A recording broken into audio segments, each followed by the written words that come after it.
OTB AM. With Gillette, we don't just play the game, we change it. Gillette, made of what matters.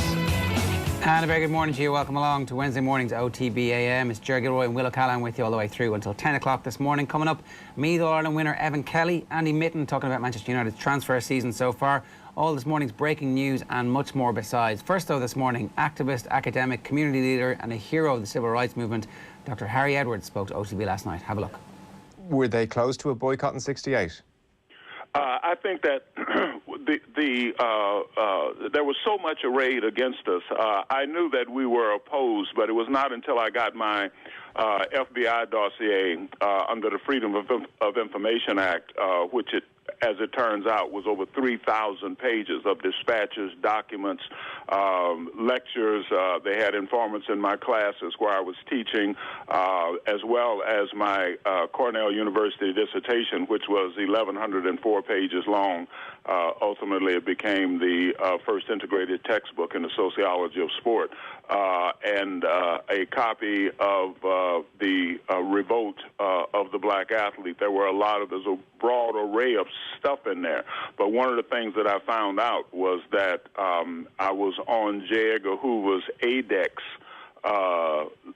list, which meant these were cases that he handled personally.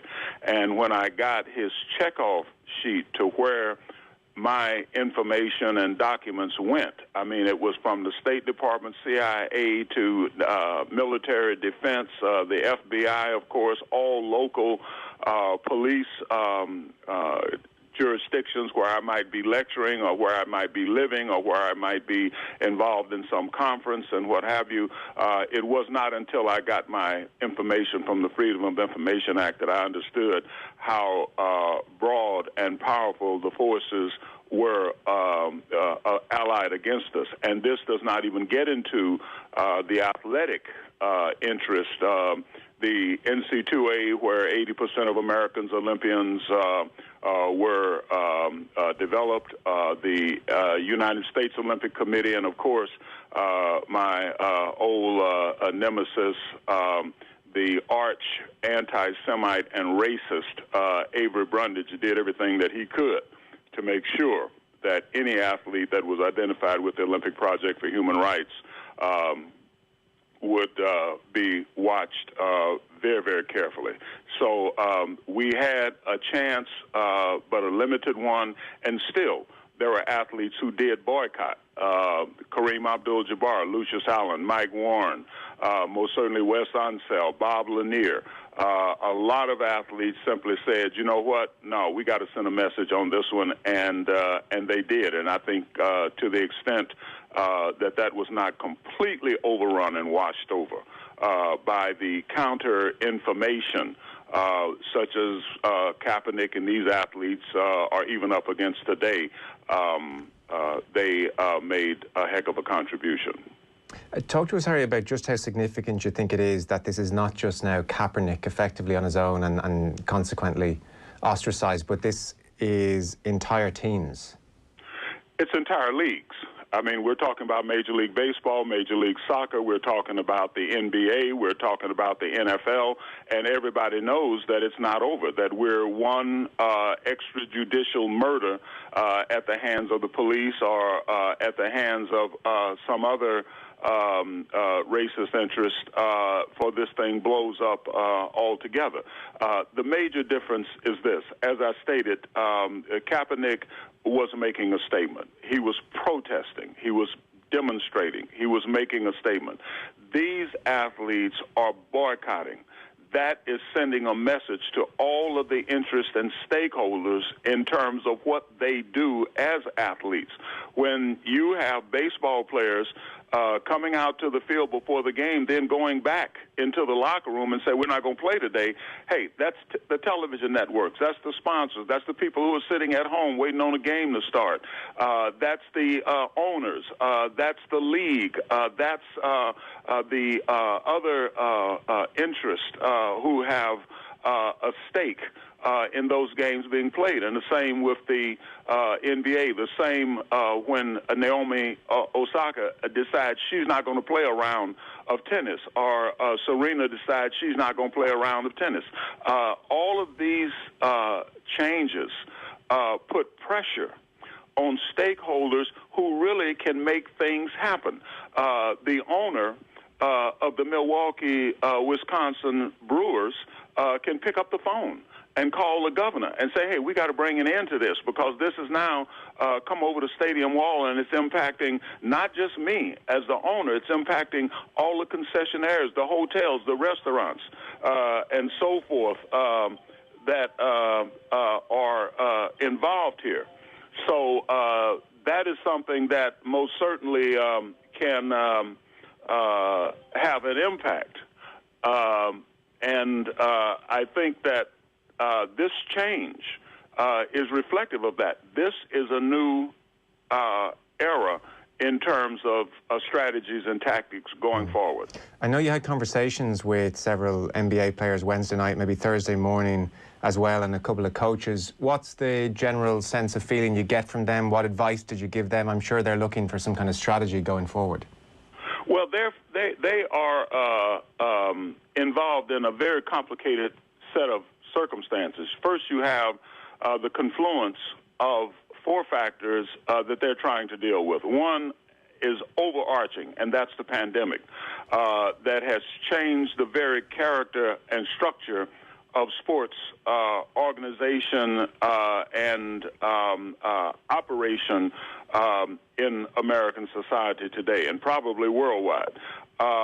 Then you have in America the cratering of the economy owing to all of the layoffs and closures as a result of the pandemic. This has severely limited the discretionary dollar that people would be using to pay for tickets to sporting events or to buy subscriptions to televised sporting networks.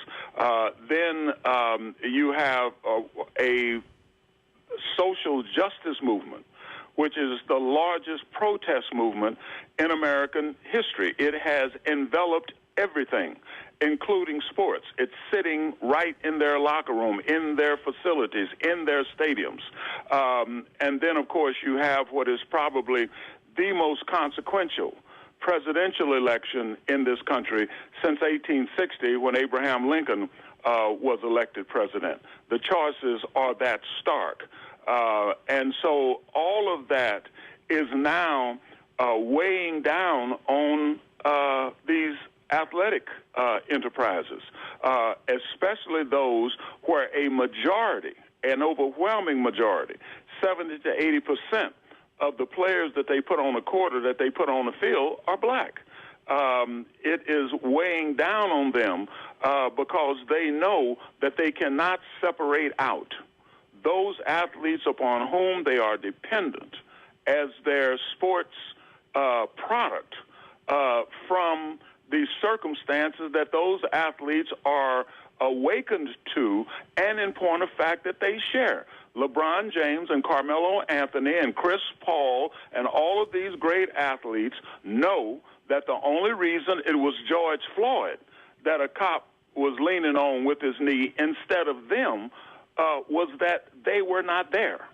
And so they are very much involved in this in a deeply personal fashion because of their own personal interest, because of the interest of their families, of their sisters, their brothers, their sons and daughters, their mothers and fathers, any one of whom could end up like Rayshard Brooks or Jacob Blake or Breonna Taylor. They are aware of that. And so these coaches who are overwhelmingly white, these owners who are overwhelmingly white, facing boycotts by these athletes over these issues, have to figure out a way. How do we get on the same page as our players? Because they are the foundation of this entire enterprise. Nobody's going to come to watch the owners play basketball in the NBA. Nobody's going to come to watch the owners play baseball in the Major League Baseball leagues or soccer or football. And so they have to figure out a way for the first time, probably in their ownership, how do we get on the same page with, be supportive of, in point of fact, out in front of our athletes in these complicated and complex times. This is while they're trying to deal with a pandemic which has already killed almost 185 Americans, is projected to kill somewhere in the vicinity of 200 to 300,000 Americans by the end of the year. And it is the people who are being killed, the age group is moving down because there's such a so much broader swath of infections. And so they've got to wrestle with that. You cannot have social distancing in football. It is difficult to have social distancing in basketball. But that is what they have to deal with, or they have to shut down completely. Then they have another problem. When do we open up? Because the body count is going to continue to go up. If we close down now, will we ever be able to open up again within the next 2 to 5 years, maybe? How do we manage this? And they are not in the pandemic business. They are not in the endemic business, because there's every likelihood that this situation, this pandemic, could become like the common cold or the normal flu, principally because we have never in human history eradicated but one viral disease, and that was smallpox. Everything else, polio, Ebola, the flu, the common cold, is still out there, and we try to vaccinate against it or come up with symptomology that will allow us to relieve some of the symptoms of it. But this is a killer. The basketball coaches and football owners and so forth, they're not in the public health business, but they're trying to work with this. And so we have had all kinds of discussions about what do we do, where do we turn, who do we believe, and, of course, the madness coming out of Washington, D.C., the sewerisms and denialisms relative to this pandemic are not helping the issue at all. We need a national policy. Otherwise, it's everybody on their own, not just every state, but every team.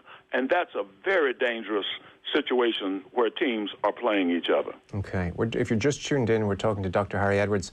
Do you anticipate they'll get specific in their demands? It will be about specifics when it comes to police reforms. Is that how this all culminates?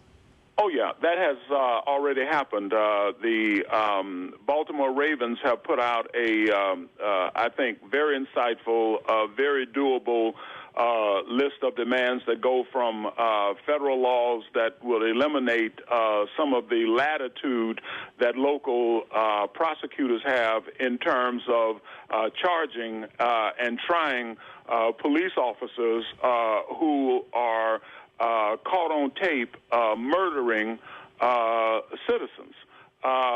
It also goes down to some of the other issues of injustice, such as the extraordinarily disproportionate rate of traffic stops in communities of color, which, because so many people who are stopped are unable to pay the fines, these turn into arrest warrants, which become confrontational situations after a period of time and actually generate police-citizen confrontations in these communities. So there are a whole list of demands that have been developed, and other teams and interests are working on still others that they can go forward with in the wake of the upcoming election, assuming that there's a change in D.C. And at the local level, if we're only talking about changes in down-ballot candidates and options.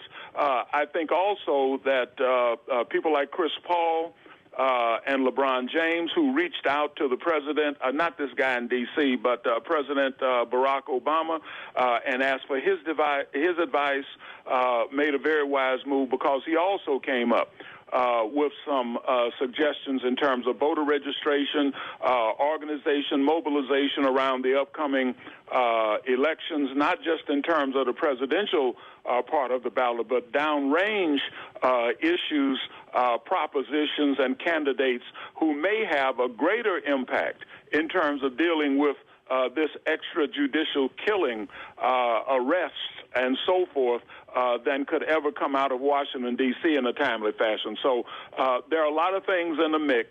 Everybody's trying to wrap their mind around it, while at the same time they're saddled with how do we function, quote, normally, unquote, in this pandemic situation. It's never a universal response when it comes to sports people. I was curious if you've any insight into Tiger Woods, or if you'd spoken to Tiger Woods previously, because Milwaukee made their decision on the Wednesday night, and on Thursday morning, probably the greatest golfer in the history of the game, who just so happens to be African-Asian and, you know, plays the current president's sport, and it is the sport of white America and the country clubs. I was interested to see, would he make any demonstration on Thursday? Might he take a knee? Might he even boycott the event, which was certainly not a career-defining event for him? And we have never heard much from Woods in that department, next to nothing. And he's now in his mid-40s. You know, this is not a new kid on the scene, maybe struggling to grapple with his status or how to behave. He must know himself and know his thoughts at this stage. Has Woods ever approached you for advice or thoughts? Have you ever heard what his thinking is? I've talked to him in the past. I've talked to Tiger in the past. I haven't heard anything from him. I'm not looking to hear anything from him as far as I'm concerned. With this movement, he's irrelevant, and I think that we should just move on. I mean, there's nothing there that's going to have any impact. Nothing that he could say would be believable. Nothing that he could do would be creditable. Nothing that he could contribute would be worth very much. And in point of fact, nobody expects anything. So at this late date, who cares? No, I haven't heard anything from him. Not looking to hear anything from him, and I don't know anybody else who is either. He's irrelevant. Okay. There is an interesting point in all of this when it comes to the technology side of things, and I want to know if you, like, where sport potentially has the potential to have a bigger role. So increasingly, we're told that it is a human tendency when it comes to the media that we're following, that we tend to follow a news agenda that we all agree with. You know, if you're a Sean Hannity fan, you can get Sean Hannity on your timeline and very little else. And arguably, sport, given that, you know, everybody supports a team regardless of politics in the main, your sporting hero forcing you to confront some truths is one of the few ways you might hear something different to the echo chamber you've created for yourself. That's a very, I mean, that gives it maybe even more power than it ever had in some respects. Well, the thing that gives this whole movement power, and why it would not have been possible in the late 1960s during the era of the Olympic Project for Human Rights, much less going back to Jackie Robinson breaking the color line in baseball, is the social media. In 1968, if I wanted to communicate with 100 people, I would have to get on my rotary telephone, dial each one of them up. There was no answering service, so I would have to hope that I would be around when 50 of them called back. And after talking to them for some short period of time, hopefully 20 of them wouldn't think that I was totally insane, and maybe 10 of them would say, hey, you know, what can I do to help?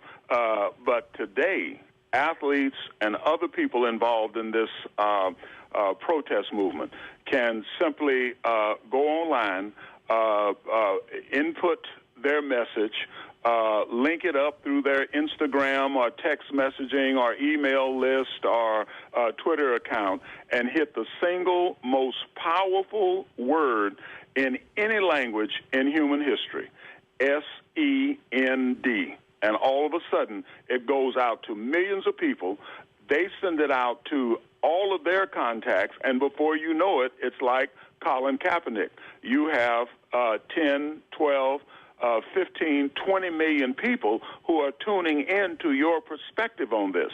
From that perspective, how many people watches Hannity doesn't matter. He's just another news talking head that people listen to. But as long as these superstar athletes utilize their platform and that phenomenal megaphone afforded them by the social media, they will be able not only to compete with, but to counter alternative definitions of the situation. Now, will you have those individuals who, I don't care how much logic, I don't care how urgent the situation, I don't care how much you catch extrajudicial murders on camera, they are going to go with the alt-right perspective and definition of what's going on, of what has happened. They were not going to listen one way or another, whether we were in the era of rotary phones or in the era of instant mass communication through text message and Twitter accounts. So that's just the opposition. Yeah. The thing that you have to do is to get it out to the world, that this is what's going on here. Here's the evidence. You, a rational individual, look at it and tell us what you think. And the next question is, what can you do to help us clean this mess up? Yeah. The other point, I know what you're saying about the opposition will be the opposition regardless of evidence, but if we're talking technology as well, you know, you mentioned that minorities were not considered creditable witnesses. When it comes to something like George Floyd or Jacob Blake, certainly looking, you know, the world looking on, it's irrefutable evidence before our eyes. You know, it's not, well, the police officer said this and gave this impression of what happened, and, you know, the alleged victim said something different, and it's very hard for us who weren't there to deduce what happened. I mean, suddenly it's technology, it's videoed, it's around the world in seconds, everybody can see what's happened. So Well, that notion of creditable witnesses or not being credible witnesses, that is a thing of the past now in so many instances. No, it depends. You know, if you want to look at an example that kind of gets us away from the urgency and all of the emotion of these extrajudicial murders, look at the schools in America, the colleges and universities that decided to play football this fall and the ones that didn't. They're all looking at the same scientific facts.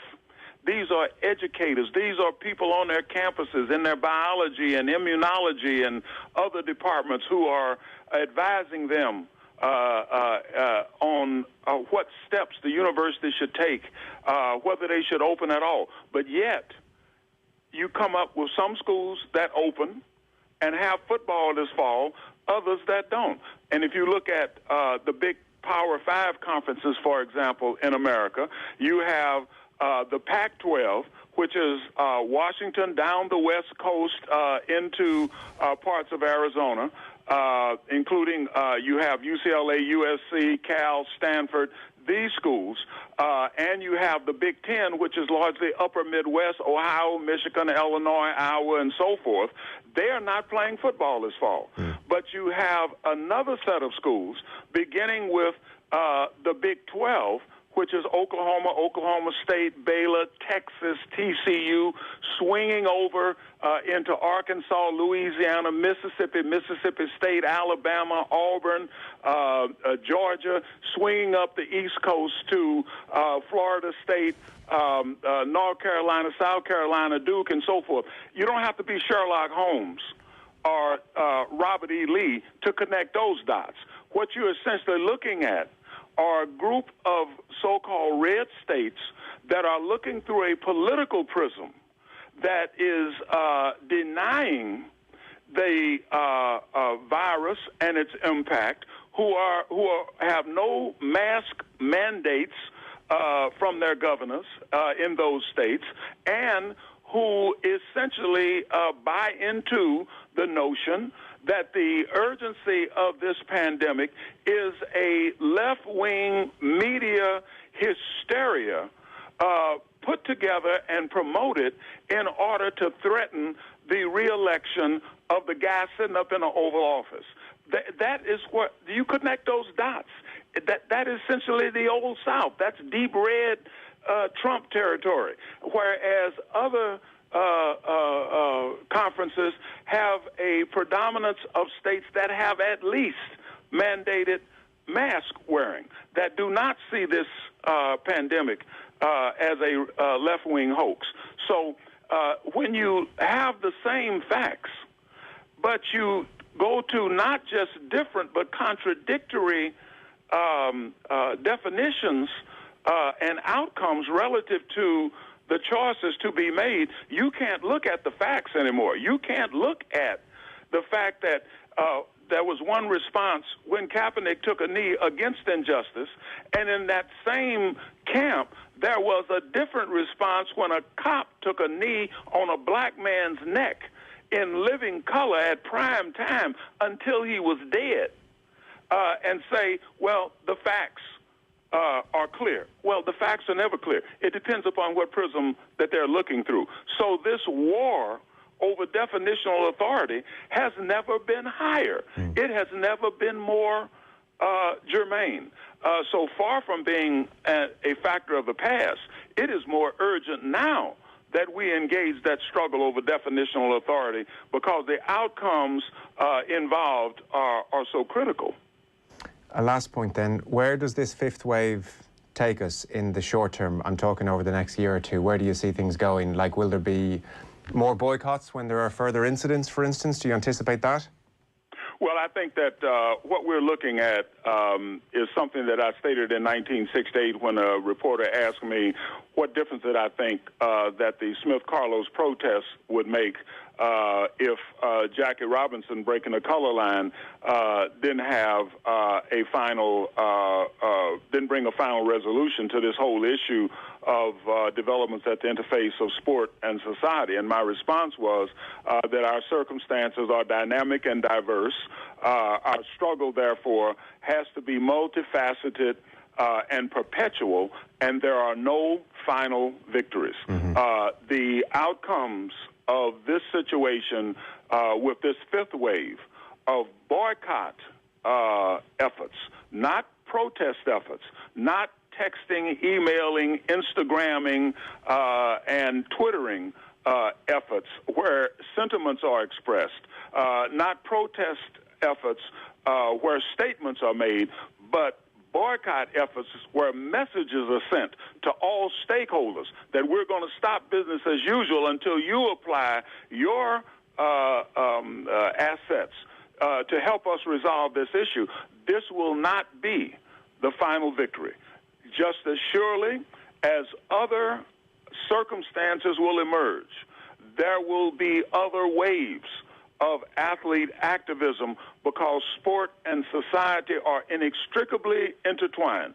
Sport recapitulates society, and there will always be these struggles coming over the stadium wall, in through the gymnasium turnstiles, and you will have athletes who will be activists in response to that because of that intertwined outcome that they all face with the communities that they come from. And then there are those black and white athletes who sincerely believe that part of the American Constitution that begins with we the people. It doesn't say we the Congress or we the legislators or we the judges or we the mayors or we the governors. It most certainly doesn't say we the presidents, and it doesn't say we the people with the exception of athletes.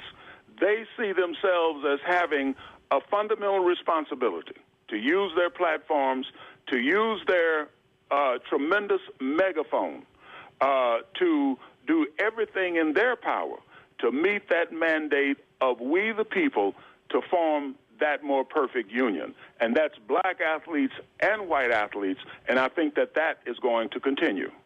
OTB AM on OTB Sports Radio, Ireland's first and only sports radio station. The Saturday panel On Off the Ball. There's a growing hostility towards cyclists. We're somehow seen as a nuisance, when in fact we're just people trying to get to work. I've never ever gotten one bad word said to me about my sexuality, or from the opposition, or from, actually in one match I was nearly, the girl was marking me so tightly I was like, I have a girlfriend.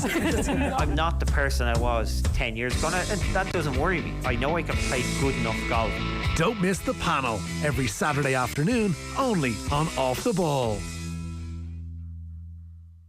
The all-new OTB Sports app. It's all videos, sports news, live scores, interviews, podcasts, all waiting for you. Search OTB Sports on your app store and download now.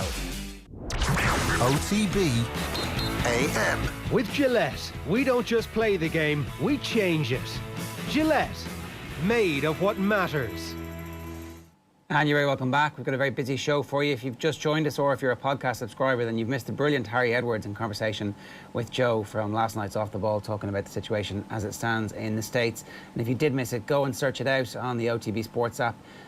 Just get over to OTB Highlights and you can subscribe to that podcast there on our podcast network. And every time it's updated, we'll send you a notification if you turn your notifications on. It's 6 minutes past 8 this morning, and I'm delighted to say Will and Shane are both with us. Gents, you're both very welcome. Shane, I'm going to start with you. The big news comes from your sport, from the sport of snooker. Stephen Hendry is back, baby. Yeah, what a surprise this was, because he retired in 2012. Hendry, clearly probably the greatest player of all time, aside from Ronnie O'Sullivan. King of the Crucible, 7 world titles, all won in the 90s. Ken Doherty, of course, stopped him winning the 6 in a row in 97. But by all accounts, I thought Hendry's career was over. He famously got the yips. He had a cue broken on a flight, a long-haul flight, a number of years back as well, which led to a dip in form. When did the cue break? Because he never recovered from that. He never won a world championship after that. Is that right? Yeah, so his last world championship was 1999.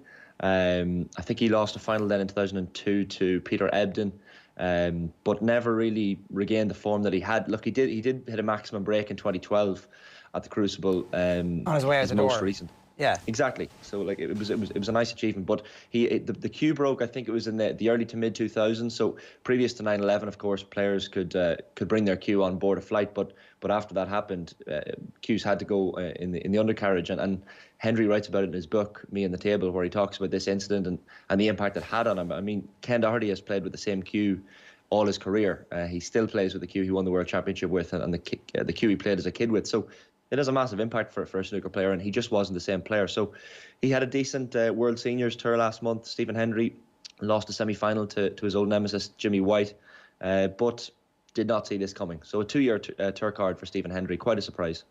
They play best of 9, don't they? Yeah, at the tour. So at least I guess it's a different level and a far cry from the best of 35 frames in a World Snooker final. But is the best of 35 not the thing that makes the, like, a best of 9, you're like, oh, what's the point in this? It's like when the men play 3 sets. What's the point? Yeah, it's a bit quick, and there are best of 7 frames as well in some tournaments across the world, which is a bit quick. And I know it's not exactly the long haul, but a lot of people are kind of joking on Twitter last night that he's won his 7 world titles. Can he become King Hendry VIII? And superimposing his face over the quite large body of King Henry VIII. So 3 wives as well, somewhere in the background, is there? Exactly, yeah. It's just not going to happen. He's not going to win an 8th world title, but he retired. He's 51, I think, Hendry. He retired at 43 in 2012. Ronnie O'Sullivan, to put it into context, just won a world title at 44. So that just kind of exacerbates what Ronnie O'Sullivan has done. But Will, is this going to bring you back? Shane, does this not kind of, well, look, I'm kind of wondering about this, Ger, in terms of what Ronnie O'Sullivan said a few weeks ago at the World Championship, where he was saying that, he can still keep going till he's 50 because there's nobody coming through. Like Barry Hearn has now handed out 2-year invitations to Ken Doherty, to Stephen Hendry, to Watney, to Jimmy White. All these kind of players from the 90s are now coming back to play in the tour in the coming year. Does that, Shane, not prove Ronnie O'Sullivan's point a little bit, that snooker has to go back to these stars again? It kind of proves the nostalgic nature of snooker fans. We all want to see Hendry, White and Doherty playing perhaps to a lower level than some of the players we don't know, the numpties, as Ronnie O'Sullivan would call them, the guys that Ronnie could beat without an arm and a leg, as he said. But it probably highlights the problem Ronnie is bringing to light. Barry Hearn says the quality is quite good at the lower level, and at the same time, he invites a washed-up Stephen Hendry to a 2-year tour card. I mean, Hendry is nowhere near the level he was at. He started to adopt this sight right thing that a lot of players are using at the moment. It's this company that allows them to line up. They're using new techniques essentially to allow players to line up shots and improve their game in an older age. So what do you mean? What is it? What is it? So Mark Williams famously at the Crucible a couple of years ago adopted this sight right thing, and he would close his eyes immediately before he took a shot. visualizing the shot, lining up the shot, and if you lose your stance just before you get down to bend down to hit a ball, you stand back up, you start again, and it seems very simple, and it seems like something that snooker players should have already been aware of, but this sight right thing seems to have transformed the game for a lot of players, and they all swear by it, and Hendry is the latest product. It's like a kicking coach. Essentially. Right, okay, so it's not a chip in their brain or like a special kind of Terminator style eyeglass. Not quite, but it's a very specific training method that they're all using at the moment, which is clearly paying dividends for the likes of Hendry. More likely to watch Stephen Hendry than one of the numpties, though. We all are. So let's wait and see. Maybe it's a masterstroke, or maybe it's like everybody's talking about snooker this morning when actually there's loads of other stuff happening in the world, and that's all this is. Who knows? Who could possibly think the Hearns are good at promotion? You know, fool me once, shame on them. Fool me twice, shame on me. 11 minutes past 8. It's the first time I've ever got that right. 12 minutes past 8 on purpose this morning here on OTB AM. What else is happening in the world of sport, Shane? Yeah, I guess we'll start with the soccer and the Irish squad over in Bulgaria. Familiarising themselves, of course, with the surroundings today. Stephen Kenny's squad holding their final session ahead of tomorrow's Nations League opener against Bulgaria. The squad have been given special dispensation to travel, despite Bulgaria not being on Ireland's green list. Robbie Brady says he is looking forward to a fresh start under Stephen Kenny. He showed good confidence in me and spoke to me about stuff I have done previously, which I feel as if I can do more than even what I've done before. So I'm ready now. Like I said, I'm fit and well, and I'll just have to let me football do the talking then, and then the manager can judge me off that as well as everyone else. Meanwhile, despite the limited number of training sessions, former Irish manager Brian Kerr told OTB Sports last night he feels Stephen Kenny will have used them wisely. I think I saw reports that he had outlined to them in the meeting of how he wanted to go about it. And then they went out on the training pitch, and I've had a couple of training sessions. Those sessions are very important. I heard a report yesterday that there were 2 hours on the training pitch. And the time can easily drift away when you have a lot of information to impart in the first training session or two. You might want to stay on longer and get a bit more in and use up the time, you know, to make the best impact possible. Meanwhile, Shane Duffy's loan move from Brighton to Celtic is expected to be confirmed over the next couple of days. The 28-year-old is set to join the Glasgow club for a season to guarantee regular first-team football. Duffy, of course, is in Bulgaria along with the rest of the Republic of Ireland squad. Talks over Lionel Messi's future at Barcelona are due to start today. The Argentine wants to leave the Catalan Giants for free, but Barca insist any team that wants Messi has to pay his release clause of €700 million. Dundalk have received a similar travel derogation as the Republic of Ireland for their Europa League tie away to Inter Descaldes. The Lily Whites will travel to Andorra for the second qualifying round tie on the 17th of September. Some cracking tennis action last night. Andy Murray producing a trademark gutsy display in his first Grand Slam match since receiving a metal hip. That was the 2019 Australian Open. Trailing Yoshihito Nishioka by 2-0 in the first round of the US Open in New York. He stared down match point to come back and win in 5 sets. The 33-year-old ultimately winning 4-6, 4-6, 7-6, 7-6, 6-4. Murray was on court for 4 hours and 38 minutes at Flushing Meadows, and the Scot was thrilled afterwards. I don't know how many of us actually, believe that I'd be back, winning matches like that. So it was emotional after the match finish for sure. Yeah, today's win meant a lot, and like I said, a lot's gone into it. You make it sound like it's an OBE. He received a metal hip. It's a brutal bit of surgery where they wrestle your hip out and claw it out and chisel it away and break and break and break, and then lash it in. And then pray like mad that there's not going to be a rabid infection that results in you having to get back in there and rip it all out again. But no, it's okay. You received a metal hip. Yeah, it's like $5.50 down the pound shop. Yeah, he talked about his. Sorry, Will. I was just saying he talked about his in his interview afterwards about the ice baths being used only for emergencies at Flushing Meadows apparently, and he came off the court yesterday and was like, "This is most certainly an emergency, and I need to get into the ice bath quick." I mean, Richie in his news round yesterday evening, I was listening to him, was I think at that particular moment, Andy was 2 sets down and a break of serve down, so I turned off the radio, completely forgot about the match, and then lo and behold, a few hours later, he's remarkably come back to win. I'm delighted for him. Absolutely. Yeah, I think I'm a bit like you on that one, Shane. I'd kind of given up hope on it when I saw the start of the match last night, kind of assumed at this stage with Murray, like having not played a huge amount of singles tennis since the Australian Open the year before, had kind of eased back in with doubles a little bit, and it seemed like Wimbledon was going to be a swan song. Then obviously the pandemic finished Wimbledon. I was very sceptical when I heard that he was going to play some of the warm-up tournaments before the US Open. Didn't think he'd actually make it out on court in Flushing Meadows, and certainly wouldn't have expected him to come through a battle which took almost 5 hours last night. But the one thing I did catch was just the tail end of the match, and I was watching on Eurosport, and they have taken some of the technology that was used by French TV for the World Cup in 2018, and it seems to have been even further enhanced. So with the nature of the non-on-court interviews, they're now basically being transported Star Trek style into the Eurosport studio by CGI. Cool. And they're conducting the interview with the presenter standing, in theory, right beside the person that they're interviewing on court, which is, if anyone gets a chance to watch the tennis over the next couple of weeks, it's absolutely bizarre. But I have to give credit to the producer on Eurosport, because when they were beaming them in, they literally used the beam animation from Star Trek last night, which was pretty cool. Cool. The future is here. I think our own Phil Egan even tweeted yesterday.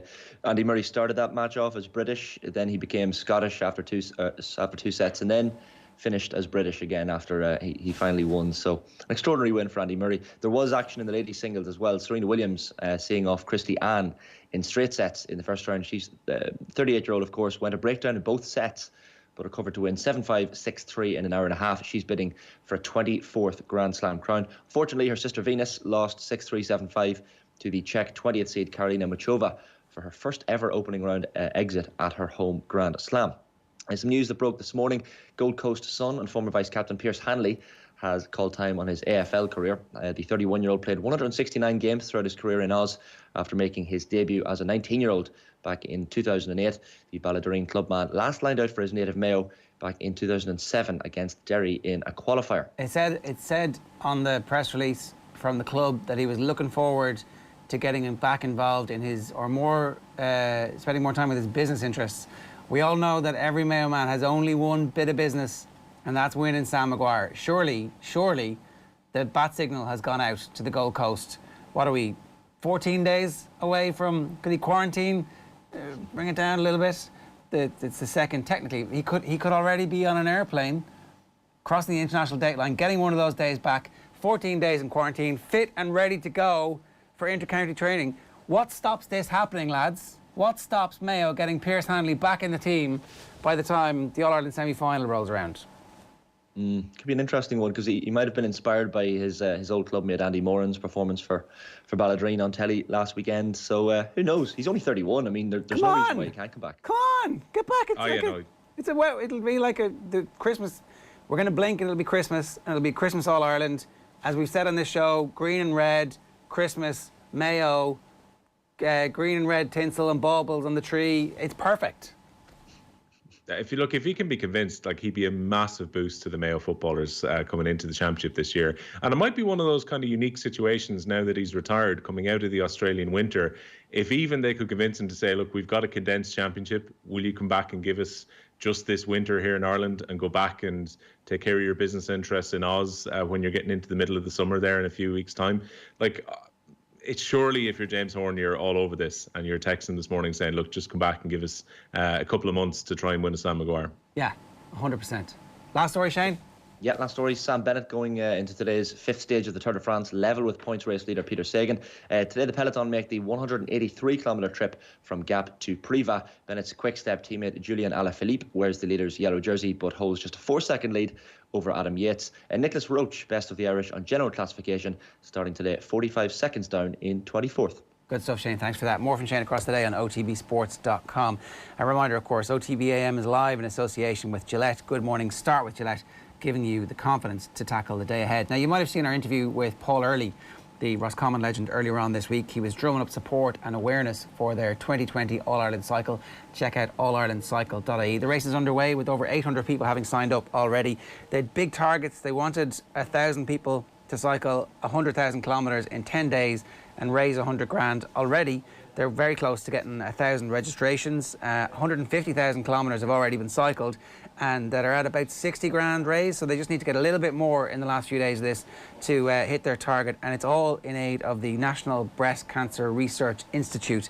And the challenge is for you out there is to cycle 200 kilometres between Friday the 28th of August and Sunday, September the 6th. You can register at any point up until the last day, and everything you've done over the last couple of weeks will count for this. And apparently some counties are much better than others at this. Waterford are leading the way, but apparently Louth, Meath, Kildare and Roscommon are all hot on their heels.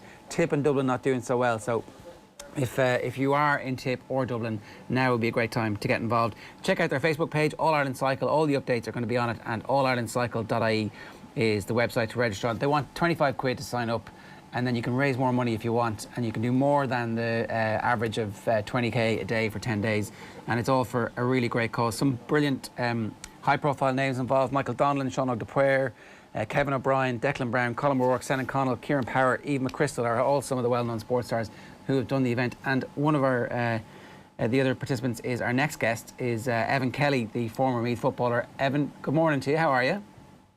Well, lads, how are you getting on? Yeah, good. You've been involved in this cycle. Yeah, just out of the shower. 50k done this morning. Yeah, and we're at 550 for the week so far. That's not bad. I mean, the target, I just read the target is 200. You're showing off, Evan. Yeah, we're doing a bit of showboating there. Yeah, we decided, when they set the bar at 400, we try and double it. And at the moment, we've done 550 today, so we're quite happy with the progress there at the minute. Showboating, you're from a notorious team of showboaters, of course, the Meath team of the late 90s. Yeah, we didn't like to do anything by halves, all right. We always like to raise the bar and challenge ourselves, put a good bit of pressure on ourselves to deliver, Evan, I wanted to ask you, before we get into the cycle and your involvement in it, about Sean Boylan in particular. The documentary recently, the love for Sean Boylan cascaded out of the country, like from the four corners and from beyond, because, obviously he's such a legendary figure. You had a bit of a roller coaster with Sean, is that fair to say? I don't know if I call it a roller coaster.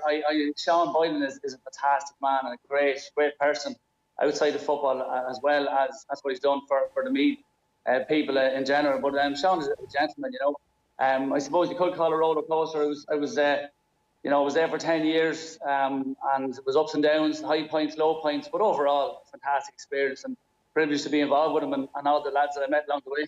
All's well that ends well. Obviously, you end up with an all-star at the end of the second All-Ireland that you win. But Sean's ruthlessness was also something that maybe, I wouldn't say it was glossed over in the documentary, but it wasn't addressed as much, because he wasn't afraid to make hard decisions at hard times, and you were at the end of one of those. Yeah, well, I suppose any great manager is there's never going to be better roads all the way through your career. And in fairness to Sean wasn't afraid to make hard calls. He made loads of them. Back in the 80s, 87, 88, there was always tough decisions on positions for players.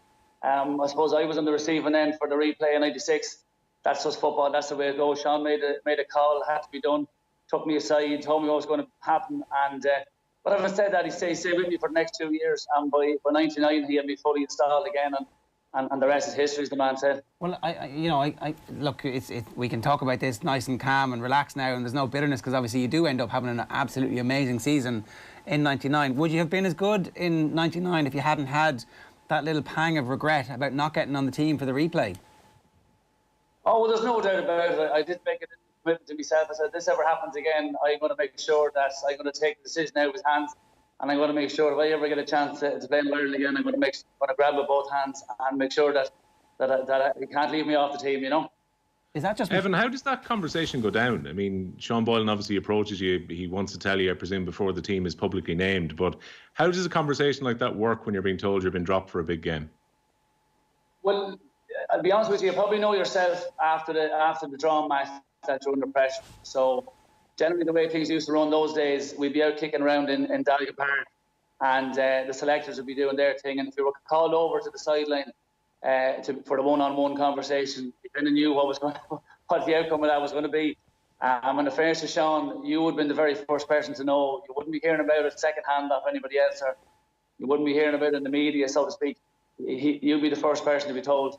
And from that point of view, you'd have to respect him from that. If we know going behind your back or nothing like that happening with Sean, So you knew full well when he was walking over to you then that you were getting dropped.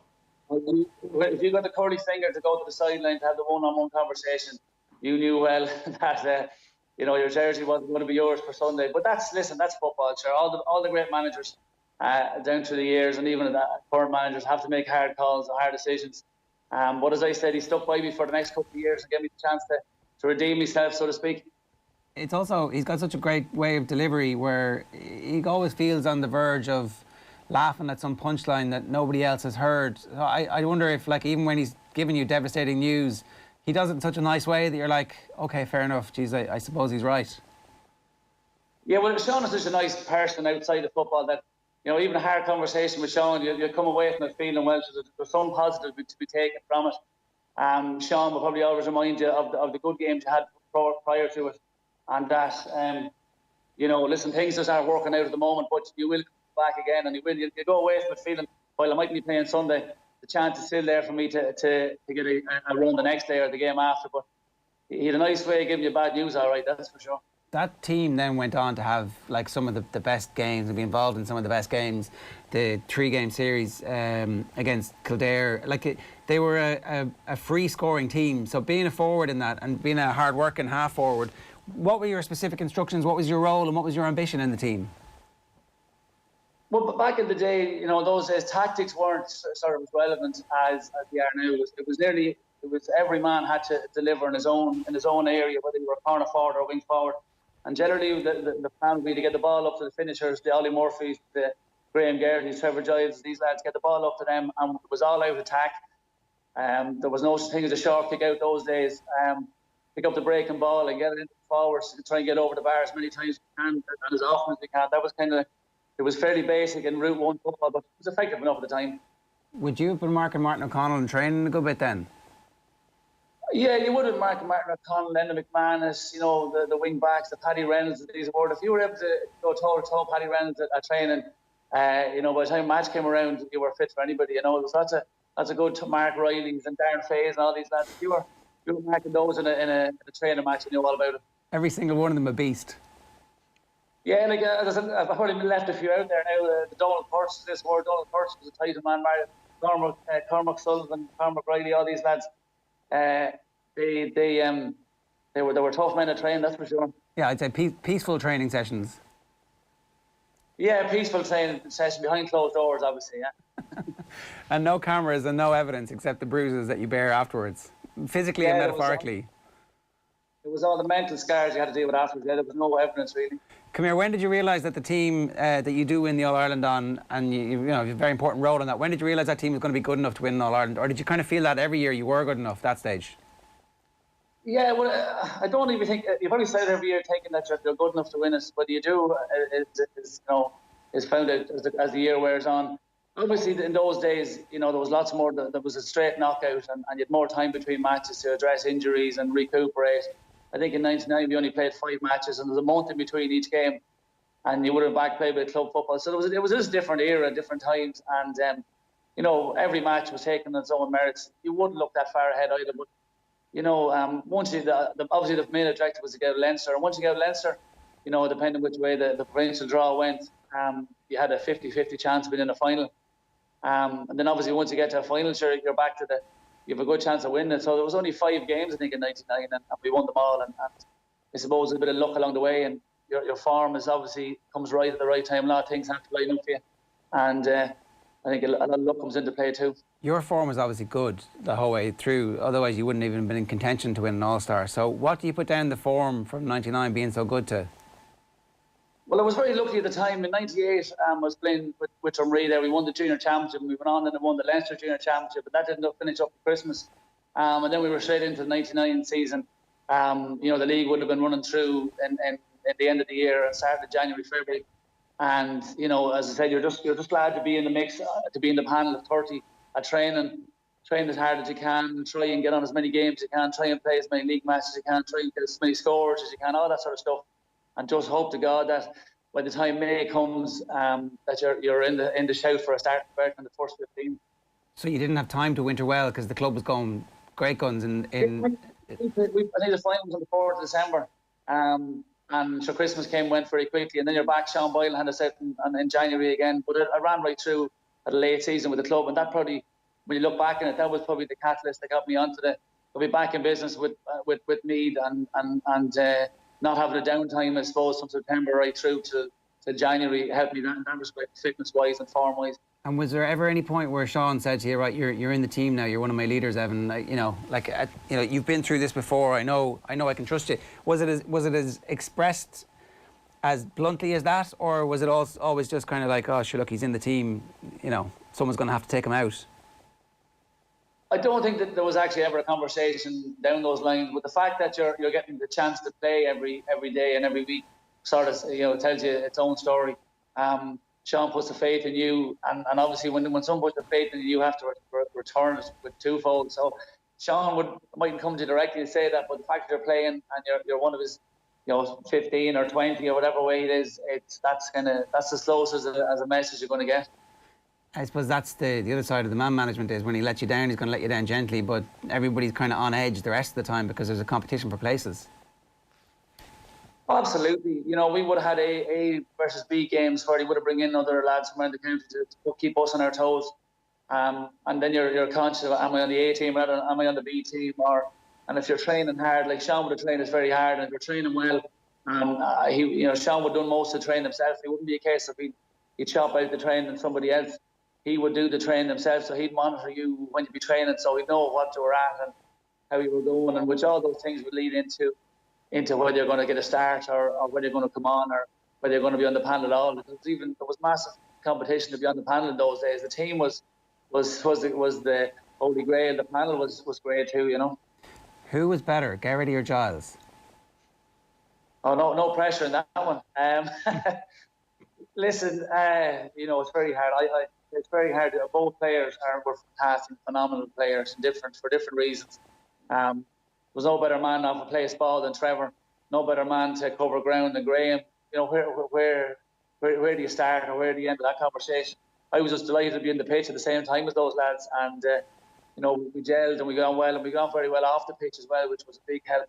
There was no egos, no drama with us. We all really got on very well, and people would say that for the sake of talk's sake, but it was actually very true. We travelled the matches together, and we genuinely got on very well together, which was a big help. Let me rephrase it then. Right, you're running through, you've made a clean break, you've got 3 or 4 yards on your man, there's a minute left in the game. Who do you want on the left wing to play the through ball to you, to be on the end of it, to score the winning goal? Who are you happiest with that has the ball in their hands at that point? Is it Garrity or Giles?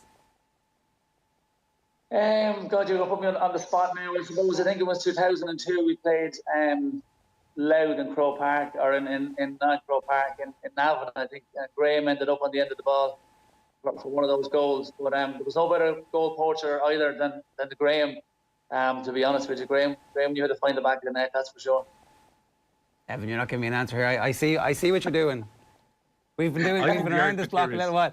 Well, to be honest, the debate we talked about the Mount Rushmore meet, and the debate came down. It was hard to pick between the two lads in the end, and it certainly divided opinion around the county. So you're saying both equals as far as you can make out? Well, if I was fouled 30 yards out from goal, I'd be definitely giving the ball to Trevor. If I was on the edge of the square looking for someone to finish it, I'd be only passing to Graham. That's probably the way it is. That's as close you're going to get to an answer, I think. Good teammates, for sure. Evan, you said you've cycled 450 kilometres. Is that right already? Well, we cycled with myself and Dave McDonald here, a colleague of mine at work. We were working on a job up here in the dock, and we drive in every day. We commute about 50k each every day. So when the challenge was put down, we sort of said, sure, why don't we just try and cycle? We have been doing a bit of it, 1 or 2 days a week on and off. And then we said, sure, why don't we just try and do the 10 days and we see how we go. So at the moment we've done 5.5, which equates to 550 kilometres. We're going to cycle home this evening, which will bring us up to the 600 mark. So we're not doing too bad. The legs aren't too sore just yet. No, that's great. And if anybody wants to get involved, allirelandcycle.ie is the website, or you can check out their Facebook page, and it's all in aid of the National Breast Cancer Research Institute. Evan, I know this is quite personal for you and for your family, and you've been involved with this for the last couple of years now. Yes, back in 2010, Elmer Hurley gave me a shout to get involved, just to raise awareness and raise some money, obviously for breast cancer research, which is, let's face it, every family in this country has been touched by it. Back in 2010, things were going really well. I'd done a lot of years up till 2 years ago when it landed on our doorstep, and my sister Alison, succumbed to it. She fought a battle there for a number of years, and eventually lost the battle there 2 years ago. So it's been on our doorstep, and that's why I just said to myself, listen, I try and go the extra mile this year and do it in her memory, you know. Yeah. And look, you're dead right. It is the type of thing that as soon as you start talking about it, people start telling you their own stories, and there's a massive willingness to get involved. And it's always difficult to share your story, but I think that in the act of doing it, it brings people together. And at this time, anything that's bringing people together is good. Yes, and like Ireland is a different landscape than it has been for the last 100 years. And we just said this year we'll try and, for want of a better description, there's very little crack around there at the moment. So we just said we'd try and generate a bit of our own. Obviously, we can't come together to cycle, and I think, you know, Paul has really worked the oracle here this year and reinvented the tour. Last year, myself and Dave went on with a few other friends of mine. We had a fantastic 3 days event, and we stayed in hotels, and we had great fun in the lobbies, and we, you know, met lots of people. This year, for obvious reason with the COVID, that can't happen. But like, Paul has reinvented it, and I think, you know, I was talking to him last night. He told me the numbers. The numbers have been fantastic. I think he had 890 people registered at €25 a pop there yesterday. He had something like 220,000 kilometres cycled, which equates to, like he said to me, 3 times around the world. And he's a league table set up for all the counties. Waterford out in front, Meath and Louder are renewing all rivalries there in second place. And, you know, we're already halfway through the week, and he's trying to, you know, and I'm by this phone call too, I'm trying to appeal to anybody out there that first of all wants to give me a hand cycle home from the dock this evening. And second of all, with good weather coming for the weekend, it's not too late to join. There's still plenty of room on the website there for people to commit to doing whatever distance they can, 5K, 10K, and obviously the €25 registration fee was all going to add up. And it's going to, I seen directly where the money went last year to the research centre in Galway, and fantastic people doing fantastic work down there. And I think every chance we get, we should support these people, you know. Yeah, 100%. Look, Evan, we wish you all the best and safe home this evening. I hope the rain, it's lashing here this morning. I hope it's not too bad for you this evening. I think the forecast's all right for tonight.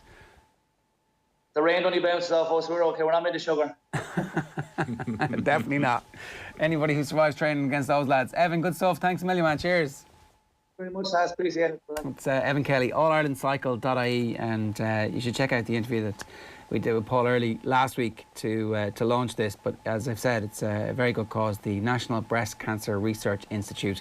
And obviously there were updated figures that Evan was able to give us there in terms of the numbers who have participated already, and it's well worth your while getting involved in that. Now, up next, we're going to be talking all things Manchester United with Andy Mitten. We also have plenty of Ireland chat coming later. Here's Nathan Murphy reflecting on another busy day on the FAI beat.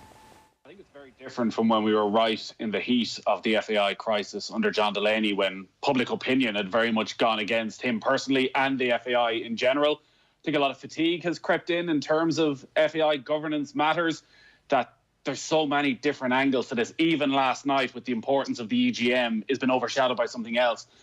So an awful lot of people have just thrown their eyes to heaven and want to get on with the football again. I think in terms of where Roy Barrett and those members of the visionary group, the original members of the visionary group, go, a lot will depend on the coming days as to if anything else emerges, if actually this is just a story and Patrick Kennedy and Roy Barrett know each other. Patrick Kennedy recommends them, but they never actually had a conversation about it. And then Patrick Kennedy wasn't involved in the renegotiation of the FAI loan. I think they will be able to move on and make their appointment of a permanent CEO. But there is always that drip feed of information, which means it just never seems to go away. And I think the football journalists who are covering this are going to be, as they should be, looking to uncover whatever they can. And there are questions from within the FAI as well, as you'll be heard from Larry Bass on this morning's OTB AM, the chairman of Cabinteely, who's on the finance committee that has yet to actually come together to meet, that he has questions. Other people we understand at the EGM last night had questions. So they're from within, from without. But I think in general, the public are a little bit just fed up with it all at this stage. Yeah, I get that sense. That's Nathan talking last night about the situation with regards to the FAI. OTB AM live in association with Gillette. Good morning. Start with Gillette, giving you the confidence to tackle the day ahead. Loads more to come on the show a little bit later on. Phil is going to join us. There's a lot of speculation about looks like we actually kind of know some of the big decisions that have been made with regards to the Ireland team against Bulgaria tomorrow night. We'll reflect on that with Phil. We'll also bring you through deal or no deal. The Derry football manager, Rory Gallagher, is going to join us to talk to us about gearing up again. We're about 12 days away from being able to actually have inter-county training, so that's coming in a little while as well. 0879 180 180 is the number here if you want to get involved by WhatsApp. Now, I'm delighted to say Andy Mitten is with us this morning. Andy, how are you doing? Oh, just having some trouble. Hey, Andy, how are you? I'm fine, thank you. A very interesting... I'm fine, hopefully you can hear me. Yeah, all good, all good. A very interesting couple of weeks with regards to Manchester United. We had assumed that the Jadon Sancho stuff would happen, and then it didn't. And then quite the opposite to Jadon Sancho and some of the other big names, almost unheralded and out of nowhere, a signing happens from Ajax of a very high-profile and very talented young midfielder.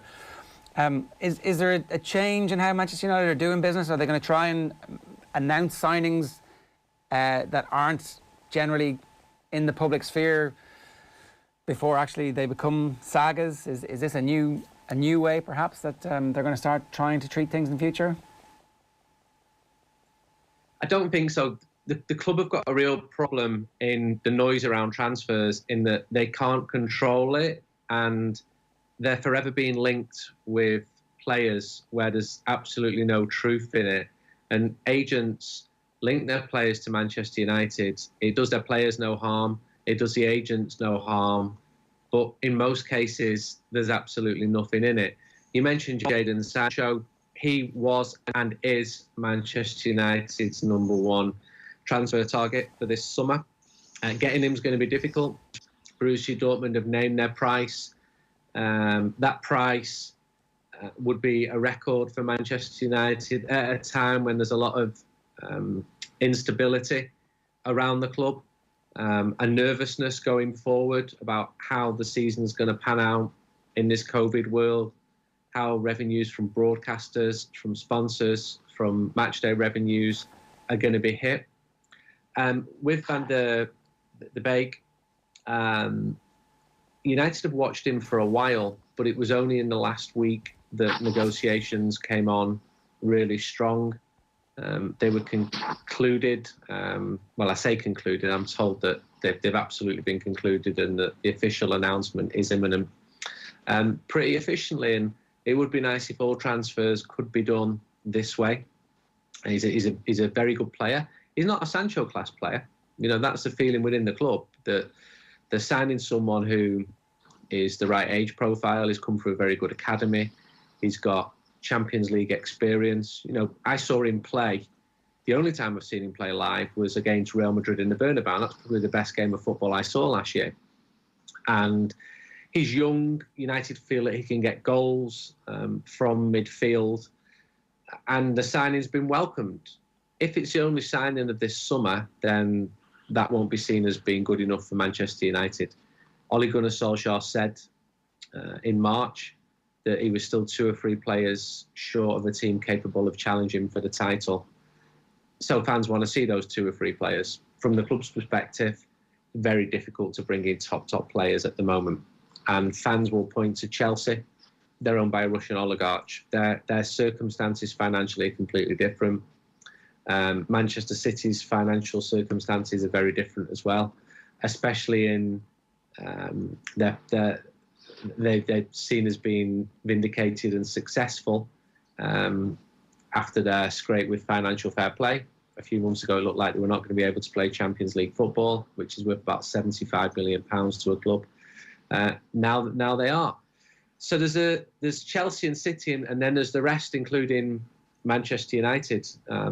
There are plans B, plan C, plan D, but it's difficult to get players, and that's not going to wash with fans. Fans want to see more players come in, and with good reason, because the team were 30-odd points behind Liverpool. They did reach 3 semi-finals, but didn't go beyond that. And had United won a trophy, I think Ole Gunnar Solskjaer could have said this was a successful season. But United didn't. United finished 3rd, hit the top 4 in the final week of the season. So that was absolutely encouraging, because in polls done among United fans at the start of the season, very, very few, I'm talking 12, 15%, thought United would be finishing in the top 3. So that's a relative success. But we're talking about Manchester United here. It's one of the 3 biggest clubs in the world.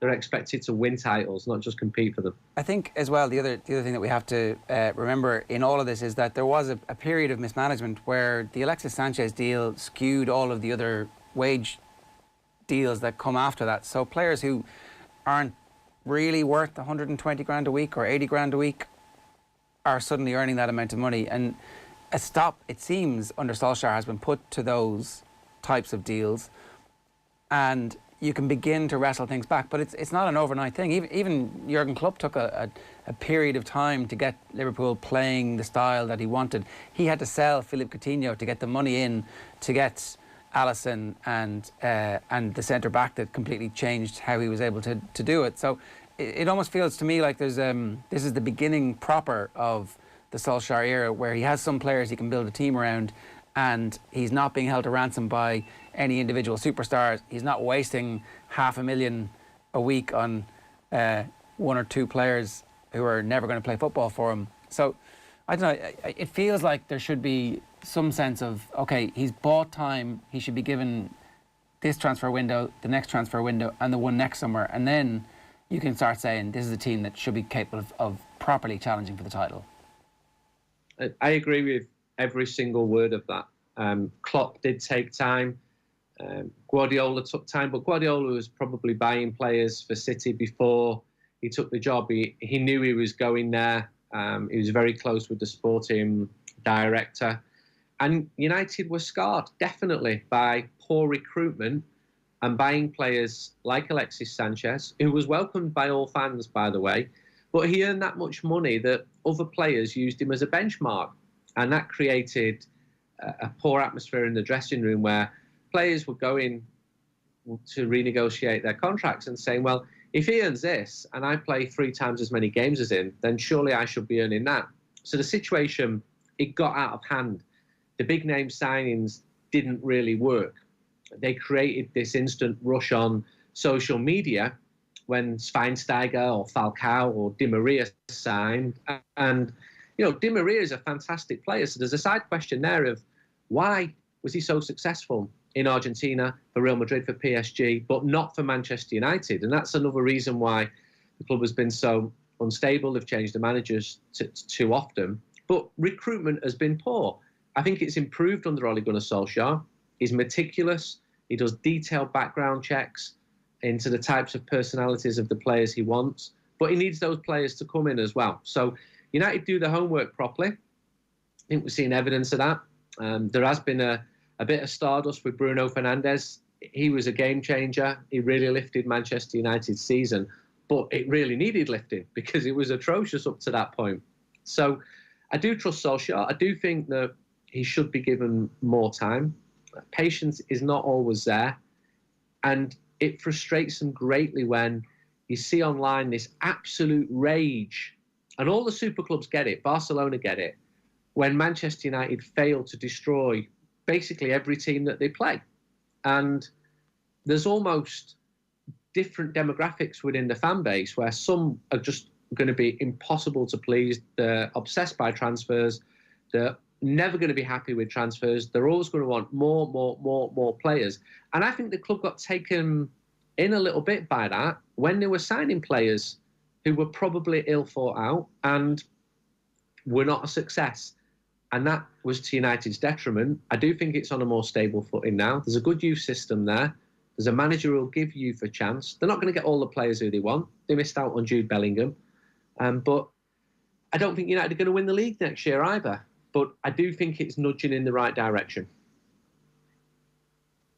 Andy, when it comes to how De Beek is going to fit in, we were kind of having a bit of a chat about this yesterday. He's not going to be the kind of holding player in midfield. He likes to be more box to box and possibly even getting into the box.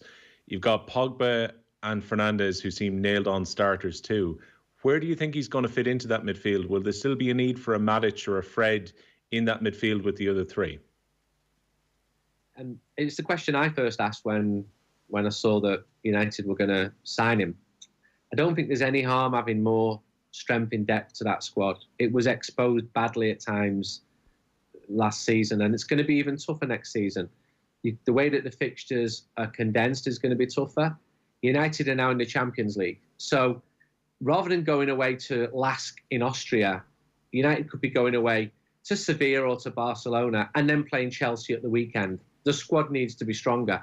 And when that squad played in a slightly weakened version against Chelsea or Norwich in the FA Cup, it was apparent that it's nowhere near strong enough. So there's two things here. One, signing to strengthen the overall squad, but two, signing to improve your best starting 11. I think United's best starting 11 is a decent one. And it's a team that has beaten Manchester City 3 times last season. They can go toe-to-toe with anybody. But towards the end of the season, the team looked jaded, as they had done the season before. So that leads to thinking that there's not enough quality in the squad. United have got a few problems. They've got to get rid of players because the squad's too big. Too many of them earn too much money but don't play. And are content to sit there because they're earning an absolute fortune off the second highest wage bill in world football. And then you have the recruitment where Solskjaer has managed to get rid of the players who he didn't want. Lukaku, they got good money for him, and did well to get rid of Alexis Sanchez. And that was a disaster, whichever way you look at that deal. But he needs to get rid of more. And United have got money to bring more players in, but there is just so much uncertainty around the club, around the economics of football. I cannot see United spending 120 million euros on Jadon Sancho. I think if that deal should be done, and I hope it is done because he's a top player, and I've done a lot of research into him and asked people who know far more than I do, then it would be structured. And I think you're getting to the stage now in the transfer window where players have got to push for the move themselves. They've got to go to the club and say, I want to leave. And the pressure's got to come from that. And not just with Sancho, because there are other players who want to join Manchester United. And United have got the money. They're not going to be paying those ridiculous wages which Sanchez received. But they've still got a big wage bill and they've got decent money. And there's still a bit of time in this transfer window. But there's not a lot of trust from fans into the negotiations because so many of the previous transfer windows have been pretty poor. They've been pretty underwhelming. And the ones which did cause the most excitement, when your Schweinsteigers came in or your Di Marias came in or your Falcaos came in, they didn't prove to be successful. So once bitten, twice shy. I think with Solskjaer, he is identifying the right players, but some of those players have got to come in. They've got to strengthen the squad because, as we saw last season, it's not good enough. Paul Pogba staying, I can see that as being a plus. Dean Henderson, that's definitely a plus as well. Marcus Rashford getting better with age. Anthony Martial, Mason Greenwood, they all point in the right direction. You mentioned Matic and Fred. Okay, maybe one of them will go, but both of them ended up having good seasons, especially in the second half of the season, and neither of them would be on the top list of 6 players who I think United will be looking to get rid of. But if a 50 million bid comes in for one of them, more likely to be Fred than Matic, who's a bit older, then United probably would sell. I think Fred wouldn't get a 50 million bid because football's economics have changed, and I know that Solskjaer likes him, and after a bad first season, he's had a decent second season. Andy, I watched your interview with interest with Ander Herrera after the Champions League final. He was incredibly honest in his assessment of what went wrong for PSG against Bayern Munich. But watching him in that Champions League semi-final and final, is there any feeling that United have let a player slip there? Because Herrera obviously walked out on a free transfer. He's had a good season for PSG. I'd imagine if United had kept him around, he would still be a very useful player at Old Trafford. You can look at that two ways. As often in football, there's 2 or 3 versions of the truth. I don't think he did have a good season at PSG. I think he had a lot of injuries. He came good at the end, you're absolutely right, and became an important player. He started in a European Cup final.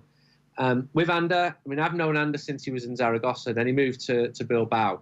So me asking him those questions, those very simple, open-ended questions, that wasn't spur of the moment. That was built on a relationship that's gone back a long time. And me thinking, he's going to answer these well. And I kept them very simple and short because he's the star. He's the one with the great opinions. And that came across. That video went completely viral. And I also felt it was important to ask him about fans because I feel too many people are paying lip service to no fans being there. They're not really that bothered as long as the rest of football works. And a lot of fans who don't go to games, they're not really that bothered either. But I'm bothered, and Herrera was bothered. I think he asked for too much money, or his agent did. I'm not even sure if Ander knows how much his agent asked for to stay at United. And United's argument, and I buy this, was he's played half the number of games of Paul Pogba last season, and we'd like to keep him, but not at those wages which are index linked to Alexis Sanchez's wages. And Herrera wanted a last big deal. He got it at PSG. It's been worked out to be a good move for him. He was a good player at Manchester United, but he wasn't the best player. And he was popular. He said the right things. You know, he sort of got fan culture. But part of me admires United for taking a firm stance and saying, we're not just going to be paying whatever people ask for us anymore for players who we think are dispensable. So it could have worked out better. And Anders got his point of view. He felt that United didn't come soon enough with an offer. I think he's absolutely right there. I think that's one area the club should improve rather than holding back and thinking that players are automatically going to sign or re-sign for Manchester United. But he's become an important player for PSG, and he remains a great interview. And he has been since that first time I sat down with him in Bilbao in 2012-13. And I noticed his screensaver on his phone was of the Gladys Street at Goodison. Right. And I thought, why have you got that? And he just said, just look at that picture. We don't see that in Spain. And he was enraptured by English football culture. And I think he was genuine in that. And he loved living in Manchester. He loved playing for United. But he was playing for a club at pretty unfortunate times. They changed the managers. Some fancied him more than others. He had some amazing games, but he had pretty bad injuries as well, and times when he wasn't as effective. And Andy, you've been on holidays. We would have talked to you before now about what was going on with Leo Messi in Barcelona. I know you obviously spent a lot of time around the club. While you were on holidays, did you allow yourself to dream, even for half an hour, about how Leo Messi might fit in? What, at Manchester City? Hey, Man United. Let's steal him now. All these years that they've been building this grand plan. Let's swoop in at the last moment. I did work out that I've watched him over 200 times live, and I'd interviewed him several times. I can remember interviewing him as a 17-year-old, and I can remember him asking me about Manchester City 10 years ago and where they got the money from, and I'm thinking, why don't you just ask Carlos Tevez? Why are you asking me?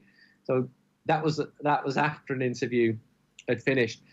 I still think he's the best player in the world. I watched him enough last season to come to that judgment, and he's probably got a few more years left in him. I think that if he leaves Barcelona, and I'm going to plug back into this story today because I really needed a bit of time with my family away from football. Messi's cried wolf before. I think he's happy with his family living in Castelldefels, overlooking the sea. He's got proper mates at Barcelona, but the club's in a mess. Part of him does want to try playing in a different league. And obviously his respect for Guardiola is strong. But I think they're going to ask for so much money, they're going to rule out almost every club, apart from City, PSG, and Chelsea, this new Chelsea. With Abramovich's money behind them, I can't see them signing Messi. He's adamant that he wants to leave, but he's been adamant before that he wants to leave. He's the power without the throne at Barcelona. Every manager has built the team around him, and those who haven't have quickly regretted it. And Ernesto Valverde was quite intelligent. He just gave all the power to the players. The problem was when those players don't perform, and those players are getting too old, and too many of them are over 30 years old. The very good one, Ivan Rakitic, went back to Sevilla this week. You have a club which is a troubled club. They've got the highest wage bill in world football. They've wasted even more money than Manchester United on signings that have underwhelmed. Good players, Dembele, Coutinho, Griezmann. But when you're paying over 100 million for players, you expect them to be better than good. You expect them to be great, not to be losing games 8, conceding 8 goals to Bayern Munich. So I'm going to dig into Messi over the next few days, and I'm going to write about it. I'd say it's 50-50 at the moment. His father arrived at Barcelona this morning, was surrounded by journalists and said, I don't know nothing. It's a long time from the days that George Messi emailed me from his Hotmail account, inviting me to interview his son at Barcelona's training ground. I wish it could be that simple these days. Oh, yeah. Well, I wonder, is the Hotmail address still active at all? One last question for you. The noise around Upamecano seems like there's some substance to it. That'll be a great signing, right? That's exactly the type of signing they should be making at like 40, 50 million now, and he's somebody who you could build around for the next 5-6 seasons. Yeah, I agree with all that. I'm told it's unlikely this summer. The problem United have got is there are priorities in other positions, and there are about 46 central defenders at the club. Now, if some of them are sold on, and Chris Smalling probably has the most appeal to buyers there, then that situation may change. But I'm told that that is unlikely to be this summer. I wouldn't be surprised if there's only one more player coming. I think there's so much uncertainty around the economics of football, and there are assumptions that this season's going to play out normally. But what if there's another break because of COVID? What if there's another rebate going back to broadcasters? What if no fans are allowed back in? What if the general economy is so poor that sponsors start to pull back? And fans, they just don't want to hear that. They just want top players to sign, and I get that. But as a journalist, my job's to ask questions, and I spent 3 hours on the phone yesterday speaking to people who have the answers to these questions. And I'm writing a big cover story for 442 magazine on Manchester United, and I think we've seen a summer like no other. And it's not just at United. Look at the transfer movement of other clubs. So yeah, I agree. He's a top defender. I watched him in Lisbon. I was there. I would have interviewed him had they won, but they didn't. So I ended up speaking to the victors. And it's a long time since Manchester United have been victors. I think if they would have won the Europa League, it would have been big success for United last season. But no, they fell short. They ran out of steam, and they've got to prevent that happening next season. Andy, welcome back from holidays. Really looking forward to that 442 cover story as well. Great to have you with us. Thanks a million. Thank you. Andy Mitten with us this morning, gave us some fascinating insights there. 0879 180 180 is the WhatsApp number. If you want to get in touch with us, you can always just use the hashtag OTB AM on Twitter as well. And the best place to get us these days, of course, is the OTB Sports app. A reminder, OTB AM is live in association with Gillette. Good morning, start with Gillette, giving you the confidence to tackle the day ahead. Coming up, we're going to be talking to the Derry boss, Rory Gallagher, about preparing for a championship during a pandemic. And Phil will be in to look ahead to Stephen Kearney's first match and to talk deal or no deal. Now, though, time for the papers. OTB AM. Andy Murray on the back of the Guardian there, celebrating after his 5-set victory, coming from 2 sets down. And Chelsea have broken the world record fee for a woman of 300 grand. They have signed Pernille Harder from Wolfsburg, who were in the final of the Champions League. The Irish tabloids, "Hello Boys" is the headline on the transfer story from Shane Duffy, who's joined Celtic on a year-long loan deal. And also Brady ready for Judgment Day. Suggestions in the paper seem to be growing that Robbie Brady will start the game against Bulgaria tomorrow night. And Brodley's claims blasted. This is a story about the Derry County Board Chairman contradicting what Joe Brodley was saying in the Sunday Independent at the weekend. Brodley had claimed the County Board in Derry were 225 grand in debt and revealed they'd taken out a 335 government COVID bounce back loan. But the Derry County Board Chairman insists that Derry GAA is on an extremely solid financial footing. The front of the Telegraph also has Andy Murray, as you would expect, as does the London Times. Seamus gets the cold shoulder. Skipper is going to miss out in Sofia. So again, it seems as if the decision has been made. Matt Doherty will start at right back. Robbie Brady will start in midfield. Duffy Selt's plea works, so that's transfer saga 2. Say it ain't so. Manchester United will not give up on Jadon Sancho until he publicly admits he wants to stay at Borussia Dortmund. So United want him to stay, he wants to stay. Dortmund want him to stay, he wants to leave. There's a lot of stuff going on there. And Lionel Messi has been handed a massive boost in his bid to join Manchester City. New Barcelona boss Ronald Koeman now believes it might be better to sell him anyway, as soon as possible. Get the money in. Ronald Koeman's going to be the man who got rid of Lionel Messi. It's quite the thing to have on your CV. True believers, players fully behind Kenny's style. Brady, that's Robbie Brady saying Stephen Kenny's style is excellent. Time to walk the walk. A day to go. Bulgaria against Ireland. And Seamus McEnany says, live with the virus or write off GAA. He was obviously doing some press yesterday ahead of games in the Monaghan Championship this weekend. Shane, a Top Boy. Top Boy is one of the best stuff on Netflix, by the way. If you haven't seen it, the old Channel 4 episodes are up and the new series is also excellent. Gunners go big to grab Gab and Danny. Arsenal have completed deals for Gabriel and Danny Ceballos and are ready to spend big again. Ceballos, obviously, another loan deal. And Hendry, they think it's ball over. It's not yet. I'm making return to snooker. A shock decision. Stephen Hendry in his 50s still able to compete. That is what I have got for you. Gordon Darcy's column in the Irish Times says Munster must get in Leinster faces or face another case of the blues. Interesting to see what happens there. Will, where are we going? Yeah, I might actually start with the rugby, Ger, because obviously a lot of coverage from the press conferences that have been happening over the last couple of days. And I was at the Munster virtual press conference yesterday morning, and Graham Rowntree was just spectacularly honest in terms of his assessment of the task that they're facing on Friday against Leinster, where he just said, and you can read the quotes on OTB Sports at the moment or across many of the newspapers today, that they've got no excuses because it would be easy for Munster to feel sorry for themselves given the situation they've fallen into with their injuries, particularly losing three of their key forwards against Leinster in the fixture at the end of the regular section of the season 2 weeks ago, with John Klein and also their new signing R.G. Snyman and Dave Kilcoyne leaving with injuries which have probably ended their seasons. In the case of Snyman, he's gone for his surgery on his ACL.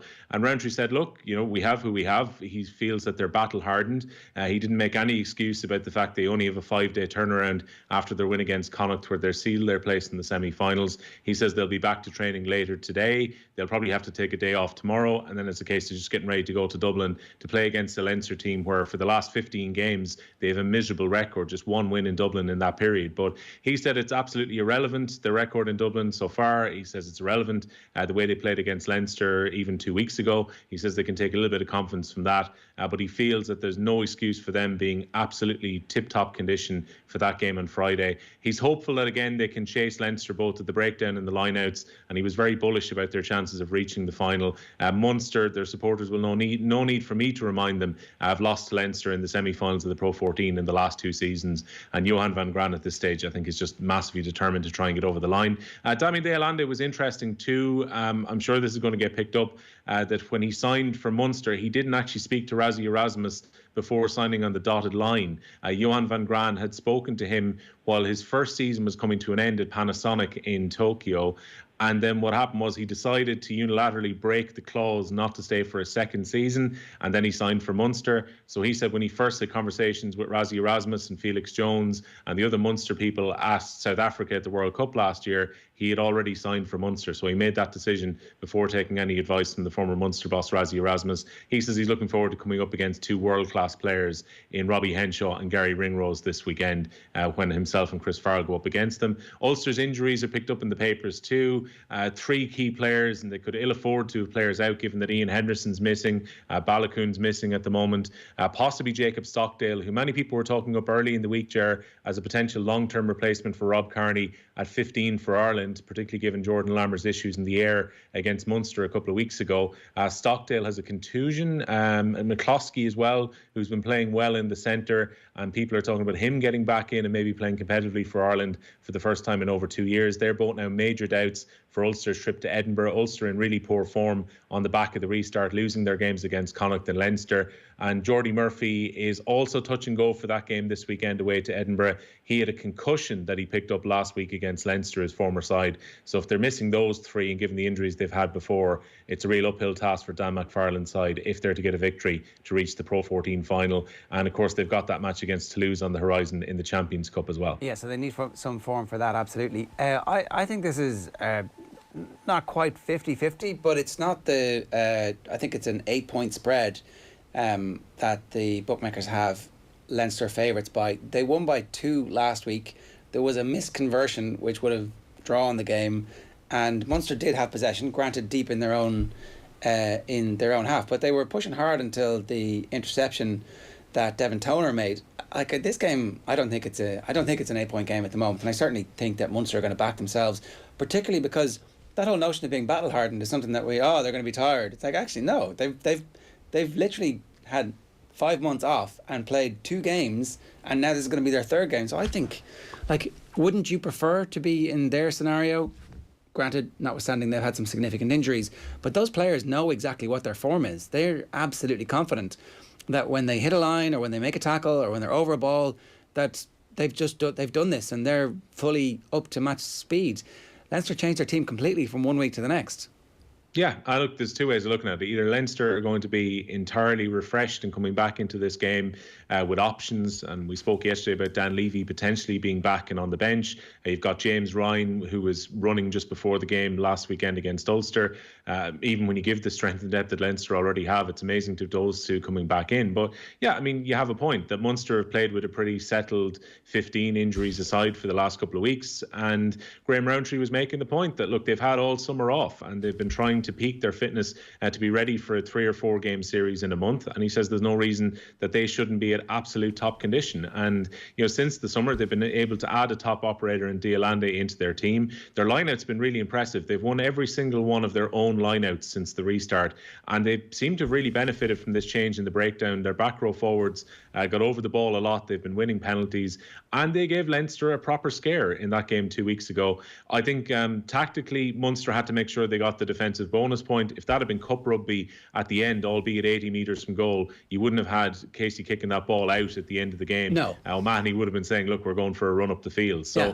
I think we can expect another close game. I'd be surprised if there was more than a try between the 2 teams on Friday night. Look, I think it's a definite trap game, and it's a cup final for Munster. Their season is over if they lose it. So let's talk about the other GAA story. This is Carlo Kane's piece in the Star. He is saying the Derry chairman is defiant that they're not in financial trouble, despite what Joe Brolly was saying at the weekend. Yeah, I guess to kind of set the context on this, Joe Brolly in his article on the Sunday Independent had claimed that he had spoken to 2 of his former Derry teammates, one being Fergal McCusker, who's currently on the financial committee in Derry. And the claim was that the Oakleaf County have fallen into a situation where they're borrowing £300,000 because it will be a bounce back loan, I think is what he called it in the article. And he said that the county are currently $200,000 in debt. And as a result, they're concerned about whether they can field a team in the All-Ireland Football Championship in 2021. Well, Derry put out a statement yesterday afternoon in response to that. Basically, they were looking to try and clarify the situation. There was an extract from the Treasurer, Martin Devlin, in here, and he said that they've got $6 million in assets in terms of if they do have to take some of that money that's been made available to them, the $300,000, it would be to see them through as opposed to them being into financial trouble. They explained that the debt that they're currently servicing isn't external debt, but it's debt that goes back on the construction work on Celtic Park and also on Owen Begg, which goes back to 2013. And so the point that they were making is that they haven't taken on debt as a result of the COVID situation. So it's not an immediate concern in terms of the books. They pointed out as well that they took in around £70,000 in the group stages of the Derry Football Championship, and that £70,000 has now been redistributed back to the clubs because that's an agreement they had with the clubs before they came up with the format of home, away and neutral for the group stages. So they're pretty strongly refuting the idea that Derry are in financial trouble, and entirely refuting the idea, I think the chairman called it nonsense, that they wouldn't be fielding a team in the championship next year. It's not to say that some other counties haven't made this argument though, Ger. I know that Billy Foley, the Westmeath GAA chairman, has said in recent weeks that there's a strong possibility that they could lose up to €400,000 this year. And if that were to happen, they would be in a very difficult position to try and field for next year. Peter O'Neill, the Laois chairman, said a couple of weeks ago that, again, they could be looking at losses of around $250,000. But you would wonder if these chairpersons are currently outlining their position to guarantee that if the GAA are going to have some kind of relief fund that's being mooted at the moment, that they make sure that that money trickles down to the county boards. Like, it's a very clever move if you outline your position that if we don't get this money, we won't be able to participate in your championship next year. Yeah. It certainly gives you a better bargaining position if you're trying to get money from them. It's megaphone diplomacy, old school. 15 minutes past 9 here this morning. Will, one quick last story for us. Great news at the weekend. David Goff was back refereeing. We weren't sure that we were going to see this year. Yeah, look, one of the top refs in the country. He was back in the Meath Championship. First time he's refereed in the 6 months since the start of the pandemic. He was in charge for Colmkill against Dunshaughlin. You might remember back in June that David Goff said, look, with social distancing in place, I don't see how I can referee games. He says the reason that he's gone back refereeing is because he was basically took some heart from the fact that the cool camps were run as well as they were and how successfully they were run with social distancing. So he's back refereeing in the Meath Championship, which means there's a good chance he's going to be on the national panel for the games when Inter-County comes back, fingers crossed, in a couple of months' time. And also interesting, just on the side of that, in terms of David Goff, a story we're running ourselves on the OTB Sports website at the moment. You might remember that David Goff had called previously for the pride flag to be flown above Croke Park. We got a response from the GAA. They say that it's a protocol situation, so it would have to be discussed at committee level. But the GAA say that they're very open to the idea of other symbols of inclusion being used around Croke Park, whether that be on some of the boarding. They were encouraging maybe teams to use rainbow laces. All those kind of ideas are open, and they're also going to have a conversation about the idea of a flag being there. But they did point out that the protocols currently are that the flags are for the national flag and the flags of the counties who are participating. So it's something that would require a bit of a change at protocol level in Croke Park. Even the encouragement of players to wear rainbow laces is a significant step forward from the point where he said back in 2015 he spoke to various people who told him that his refereeing career would be over if he wore the rainbow armband. So that is progress, and you can check out that full story and a very detailed response from the GAA about their initiatives to encourage the LGBT plus community to come forward and to be an inclusive part of the GAA. That is on otbsports.com and on the OTB Sports app. I'll tell you what's on the app at the moment here. We can flick that up for you. As ever, you get to decide what's on the stream yourself. The Tiger Woods is irrelevant. Brilliant piece with Harry Edwards last night where he essentially very quickly in the space of, I'd say, 30 seconds, said that actually nothing that Tiger Woods says on this instant on the issues of race would be of any interest or of any value at this point. Very interesting interjection. You can get our podcast network there. You can get all our videos as well. And you can download that for free in the App Store if you just search OTB Sports in the App Store now. Now, Longines Irish Champions Weekend is happening next week. Unfortunately, there won't be crowds there this week, but thanks to Race and Stay and the Irish National Stud, we've got some tickets to give away this morning to next year's Champions Weekend. The winner of those will also be entered into the draw to win 2 nights in the 4-star West Grove Hotel and Spa with arrival on either Friday the 11th or Saturday the 12th of September. So that's next week, including breakfast and a round of golf in Rathsala Golf Club with transport to Rathsala and back from the hotel included. The overall prize also includes a trip to the National Stud, and you can enter that competition on our social channels now. Okay, so where are we at here? 18 minutes past 9. Rory Gallagher is with us this morning. Rory, good morning to you. How are you? Morning, lads. How's it going? Yeah, very well. How are the preparations going for you? It's very like that. It's non-preparation, so it is, from a point of view that the boys are totally focused on their clubs at this point in time, and in Derry they operated a system where they played a group stage, but every team qualified, so they're down to the last 16 at this stage, and that's on this weekend. So from this weekend on, players will start to come out of the club bubble and start to refocus on county football, Yeah, and has it been strange in that actually some players who maybe might not have been part of your consideration because you're seeing club football in better weather have actually suddenly got into your thoughts, or is it largely the same kind of panel that you would have been dealing with who are still part of your thoughts? To be honest, it's largely the same because, from my point of view in Derry, there's been a huge turnover of players over the last number of years. So we've been trying to whittle down to what we feel the 28 or 29 players that carry us forward for a number of years. Obviously, a couple of younger players coming in, and we'd like to think we've decided on them. That's not to say if there's a few players produce really big performance in the latter stage championship that catch your eye naturally, that'd be great to see. But we'd like to think, almost a year into it now, that we have identified at this stage the players that we want to move forward. Rory, the big story over the last couple of months has been the split season, and there's now, it seems like, unstoppable momentum behind the idea of a split season where you play club and then you play county and never the twain shall meet. As somebody centrally involved in club and county all your life, what's your take on that? How have you felt watching that conversation unfold?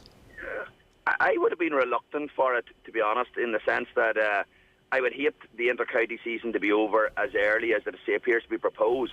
But at the same time, when the April club-only month was introduced, it has been difficult to police, as has been teams starting to train pre-Christmas, and I accept we've all probably bent those rules over the years, and it's been very, very different to police. So I come to around to that way thinking that I actually think it's good. It's definitely worth trialling for a number of years, for a couple of years, because county players are very, very torn at different times because they don't want to let their club down. They don't want club games held up as a result of them. So I definitely think it's worth appealing. And if it can be policed very fairly and that everybody's on the one foot. And what happens with county managers, county players, say when we were in Donegal, if we thought Tyrone were getting an edge, we'd have to do that as well. And sometimes it makes no sense, but you just feel a responsibility of the players that we have to do that as well.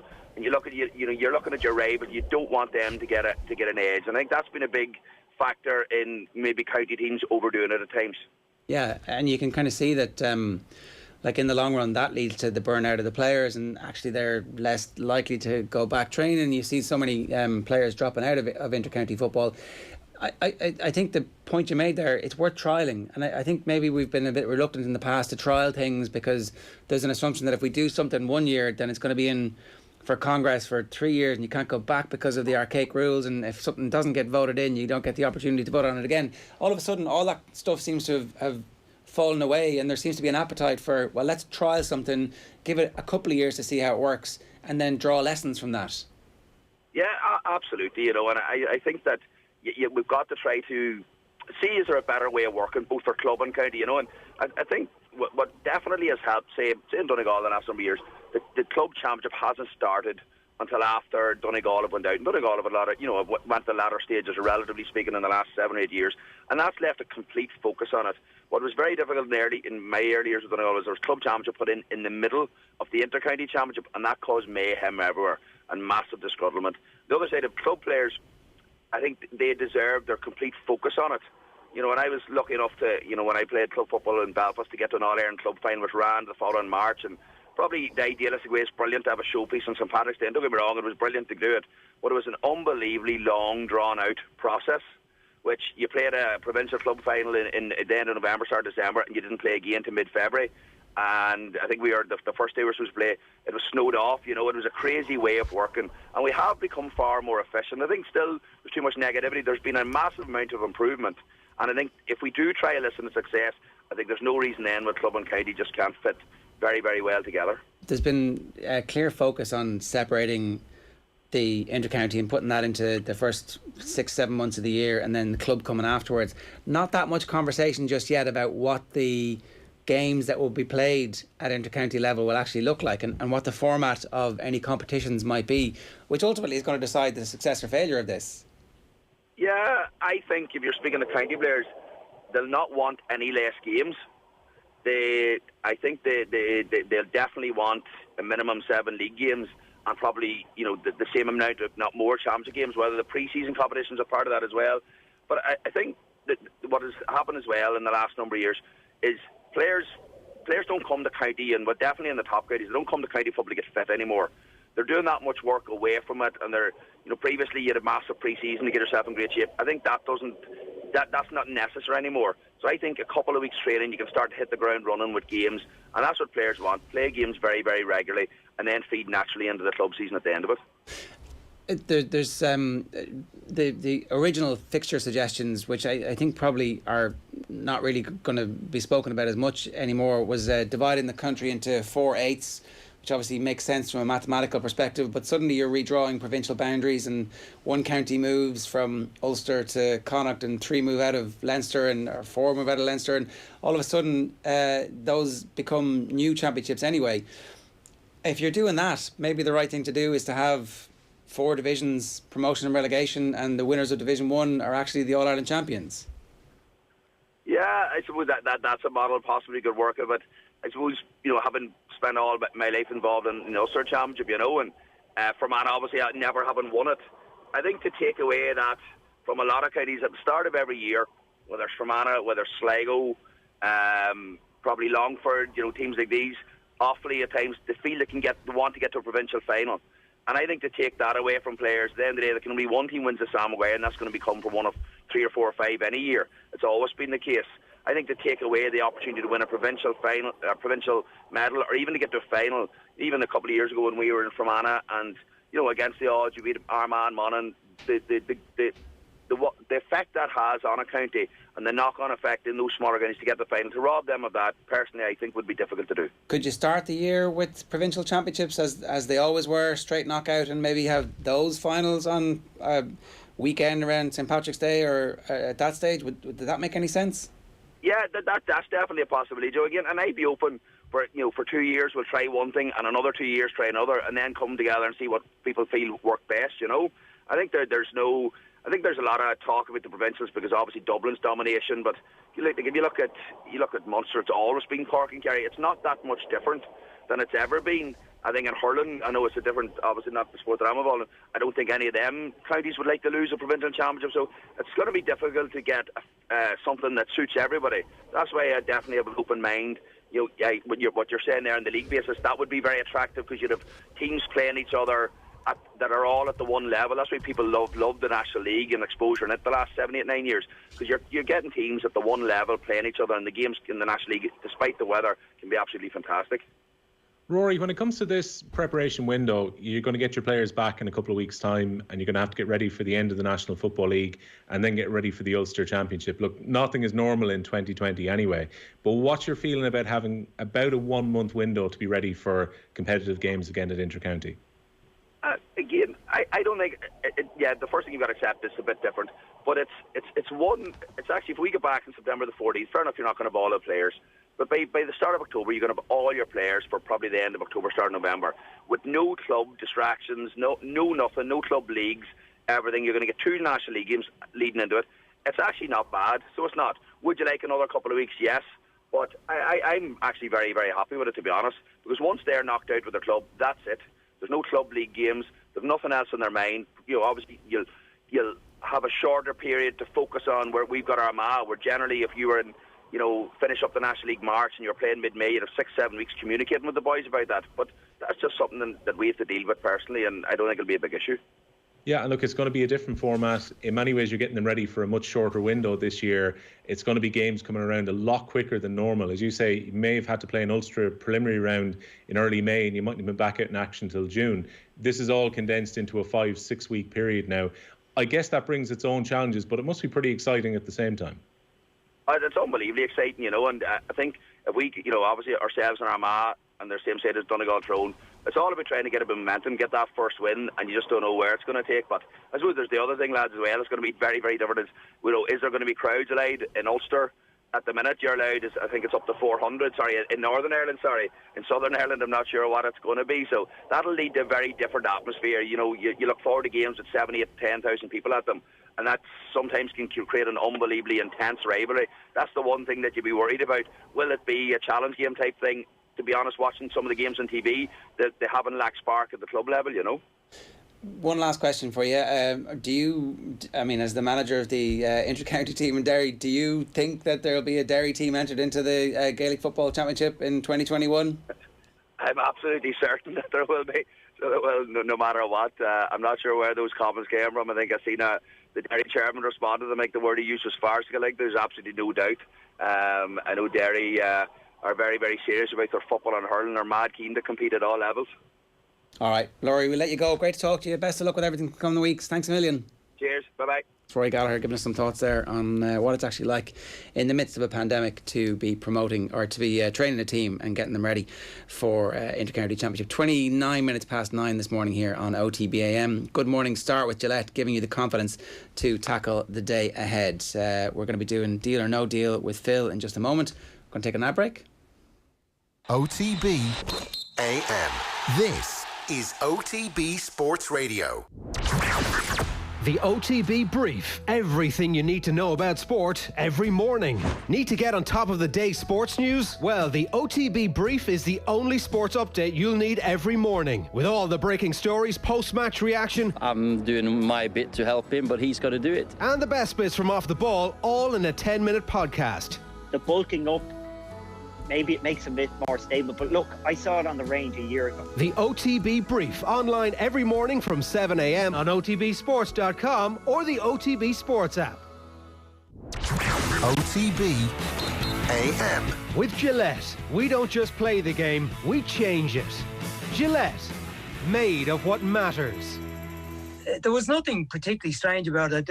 For me, the problem was that I was only given the job on, I think, the last day of January in 2003, and we had a match 2 weeks later. I think it was a Tuesday that I was announced officially that I had the job, and 2 weeks later, in early February, we had a match away to Scotland. So in that space of time, I had to pick a squad, do all the connections with all the players, and even Jason McAtee, our friend. I contacted each individual player and talked to them all, and went through a similar process to Stephen. And then we went to Scotland, and I only had the players come in on the Sunday afternoon, Sunday evening. So I trained on Monday, Tuesday, and we played on Wednesday night against Scotland. So I had to pack a lot into those training sessions. Was there any different? I mean, there was a big one going on around Roy at that time, around Roy Keane, whether Roy was going to come back or not.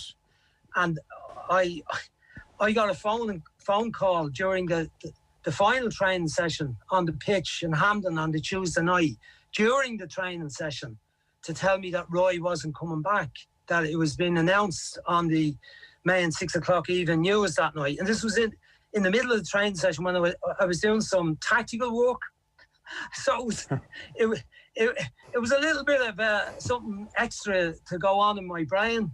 So I continued with the session, and I finished up, and then we went into the dressing room. I explained to the players what had happened, and I said, that's it, we walk away now with this as a group. And I got back to the hotel, and there was a media scrum. I don't know if you were there, Joe. No. Waiting for me when I got in the door of the hotel. So I had to do a stand-up version of a press conference with me back against a pillar in the lobby of the hotel, explaining my view of what had happened and what went on. So that was a kind of an interesting start. But then we played the match. Then they played the match. Brian Kerr, great stuff there from Brian Kerr, talking about his time in charge of the Republic of Ireland. 32 minutes past 9. Phil is here with us to talk about the Ireland situation. Phil, we're getting a bit more detail. Look, some of the papers are seeing some things. Some of the papers have some information. Some of them have some connections that others don't. And who knows, right? But it looks like Robbie Brady is definitely somebody that's being spoken about as a potential starter in the midfield three, I presume, for this game. So, and it also looks like Seamus Coleman is less likely to start now than maybe we had thought in the first game, or maybe not. Who knows? Seamus Coleman might be the home fullback. What's your take on what you're seeing in this morning's papers about what's certain or uncertain at this point? It certainly looks like Matt Doherty's going to get the nod at right back, and Stephen Kenny's going to go with 4, which would then consist of obviously Doherty, Duffy, Egan and Enda Stevens. The only way you can see the Doherty and Coleman both being in the same team is if you play 3 at the back, and it just doesn't look like it's going to happen, whether Stephen Kenny wanted to play a 3-4-3 or a 3-5-2, but it looks like he wants to go either 4-2-3-1 or a 4-3-3, which can obviously then change into a 4-5-1 when you're in a defensive shape. So that's maybe where Robbie Brady comes into it. I pretty much think that's the way the back 4 is going to look, and then there's a few places up for grabs. You know, we obviously know his fondness of Jason Malumbi, who had a great season on loan at Millwall. We don't know what his situation is. I know Graham Potter was on the football show last week and said they hadn't made a decision on what they're going to do with Jason Malumbi just yet, but he is a player that excites a lot of Irish fans. You know, somebody like Jeff Hendrick, obviously a former club mate of Robbie Brady. There's players like Jeff Hendrick, like Robbie Brady, who, you know, might have been criticised for their performances in recent years in the Ireland team, but these are the kind of players that in a more vibrant Irish team, more tactically astute team, hopefully, that they could actually, we could start to see the best of them again, because these were 2 players that looked like at Euro 2016 they were going to be the future of Irish football. Hendrick was brilliant. We were so excited. Kenny was on the show this week saying he was buzzing after we got beaten in that France game because the midfield in particular had played so well, and it was a template for us to go forward. One of the things that does happen in all of these qualifying campaigns is that players end up playing who you don't expect to play because it's long. The process between here and getting to Qatar, say, is unbelievably long, and it's fraught with injury issues. Like, you know, you think back, David Miller's jersey's right beside you there. He played right back. He started right back for us in a qualifying game. Nobody would have suspected that was going to happen, but he stepped in and did a great job. So against Germany as well. Like what Stephen Kenny needs is for all of these players to get an understanding of what he wants from them, so that when they're picked and when they're first choice or when they're out of form, they know exactly what's going to happen. Like, are we reading too much into the team selection? Damien Delaney was very like, I don't care what the team selection is. I just want to see the shape of the team. No, I can understand that, what Damien Delaney is saying, the shape, because that's going to be different. And I'm just looking for more energy out of the team. I'm looking for, like, it's not quite put them under pressure. Obviously, things have evolved where you can press a team. So now is you wonder, say Shane Long is another player who obviously wasn't getting a look in for the last couple of years, and you know his confidence seemed to have taken a knock, especially in an Ireland jersey. But then you can see how he fits into Ralph Hasenhüttl's system, and then you think, yeah, he could do well in a Stephen Kenny team because he brings you high energy. Yeah. But you have to ask yourself, do you start somebody like Shane Long, or do you wait till the final half an hour when somebody else has done a lot of the hard work, and then Shane Long comes in when there's more space and he can expose defences? This is why it's so important. This is why football is no longer just about your starting 11. You have to have players that can make an impact off the bench. Obviously, we've seen it in leagues around Europe with the 5 substitutions. That just gives you even more options. But, you know, Aaron Connolly, I personally like to see him play on the left. So if you go 4-3-3, he plays on the left-hand side of that, and obviously he can come into central positions as well. If you've got Matt Doherty getting up and down the right, is that maybe somewhere that you can play a left-footed player on the right-hand side? I know you mentioned Robbie Brady as a midfielder, but maybe you could play him a bit more advanced. Callum O'Dowd is another player that fits that profile. So I haven't even mentioned James McLean, who you know what you get from him when he plays in the green jersey. Yeah, and so let me tell you what Nathan saw. 2 groups, right? One group was McCarthy, Hendry, Corrin as a midfield 3 behind O'Dowda, Long and McLean. So McLean obviously is a forward in that constellation. And then the other group was Arter, Malumbi and Brady. So if Brady's starting, that's good news for Malumbi, and we know he loves Harry Arter. And then it's Robinson, Ida and Connolly. Now, it's possible both these 2 teams start in separate games. Is that? Yeah, that is a possibility. And basically, the way you've described those, or what Nathan obviously have seen those groups there, they are within the shape that you would imagine Stephen Kenny wants to play. So you can see all those roles lined up, and exactly how, or the thinking behind what Stephen Kenny is trying to do. And there is a possibility, that he could completely change the team, but maybe stick with most of the back 4. Obviously, we know if you're a defender, especially if you're centre half, you don't have to change it up as much. Maybe he might rotate his right defenders. Back. He could decide, I'll play Doherty for one game, I'll play Coleman for the other game. I think that's what we.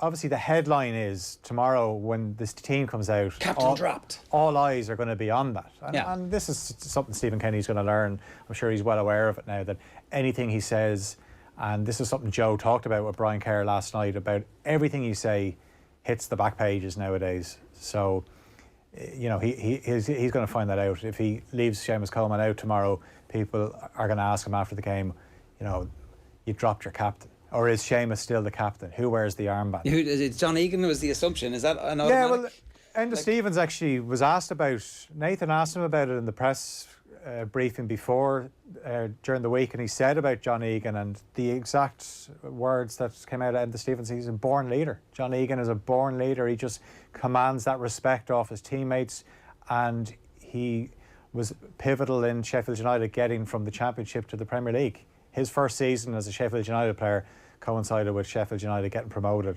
and he had a great season in the Premier League as well. So it's either him, maybe you're looking at Shane Duffy as well, or James McCarthy. Sorry, go on, Will. No, I was just going to say, Phil, when it comes to these selections, and if we do take it that this bibs against non-bibs is entirely kosher, and they're the 2 teams that Stephen Kenny's looking at the moment, Do you reckon he goes with the more experienced team against Bulgaria and then uses the youthful players against Finland? Or what way do you think he's going to go? Do you think he goes straight in with Ida and with Malumbi and plays them against Bulgaria tomorrow night? Or is there sense in maybe holding back and starting them in the second game? Yeah, I think if he was going to, if he had these two lineups the way we're talking about it now, it would seem like it would probably make more sense to hold off the inexperienced players for the second game, because this is a big moment for Stephen Kenny as well. This is his first game as the senior manager, and I think we're all looking to see how the team performs, and we want to see what way they're going to play, and if they, you know, if there's more energy in the team. But ultimately, if they lose, then, you know, people are saying, okay, it was great to watch, but we didn't win. So Stephen Kenny wants to win, and he wants the performance as well. Yeah, but aren't you better off picking the young lads for the first game? Because then it's like, oh, look, it was just the first game, you know, we're giving them the opportunity, keeping everybody on their toes. And if you lose with the young lads, no one's going to be going, you lost your first game. It's like, oh, wait, but look at the amazing, exciting team we have. Yeah, like it's a balance in that, because if he starts the more experienced players and they win, then obviously it makes things easier to bring in the young players for the second game. But yeah, if they lose, I know, then the pressure's on. Maybe he has to rethink it. But, you know, personally what I'd like to see him do is just pick what he feels is the strongest team and then look ahead to the next game after the final whistle goes tomorrow. Like, literally take one game at a time. I mean, that's very cliche, Phil. I know. Come on, we want some long-term thinking here. We've got a new manager with like a bunch of very exciting young players. None of this one game at a time nonsense. Come on. Yeah, but there has to be a bit. Say just. So your team would actually be. Your team would be. I don't want to use the word conservative, but it would be relatively conservative. No, I actually, the way those two lineups were described, I wouldn't pick either of them. It'd be a mix and a match of both. Like I would go with a 4-3-3, and I'd have Malumbi in there. McCarthy. I'd have McCarthy in there. I'd probably go with Hendrick, because I think with Hendrick, he's got a lot to prove, but I think he could be one that benefits from Stephen Kenny taking over, where it's almost like a clean slate. And I get all that. I just think that I'd love to see the players who play particularly in the first game. Anybody who's played any football would be top of my list, as opposed to somebody who hasn't kicked a ball in ages, because, you know, I love you. You're going to be part of my team. I can't wait to see you playing for Ireland again. Just play some football for me, because I'm going to pick on the basis of football that I'm seeing, as opposed to, oh, you've got a great reputation and I know you're a great player and I can meld you into something, because that, I think, is a mistake that managers make. It's like, I'm going to be the manager to unlock Hendrick or Robbie Brady. I get that, and sometimes it's almost like you're trying to repair the damage, the confidence that has been affected.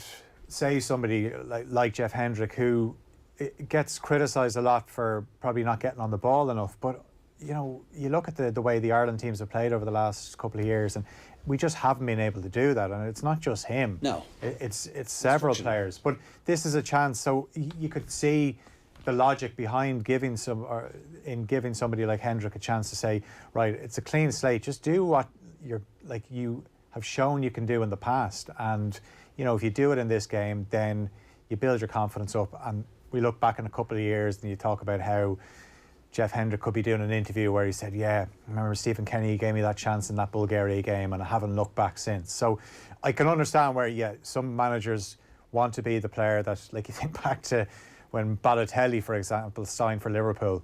You're thinking, this is going to be when Liverpool strike something here, or get something out of Balotelli. It didn't work out, but constantly you see managers thinking, I can be the one that puts it right. But then, I'd like to see Connolly start.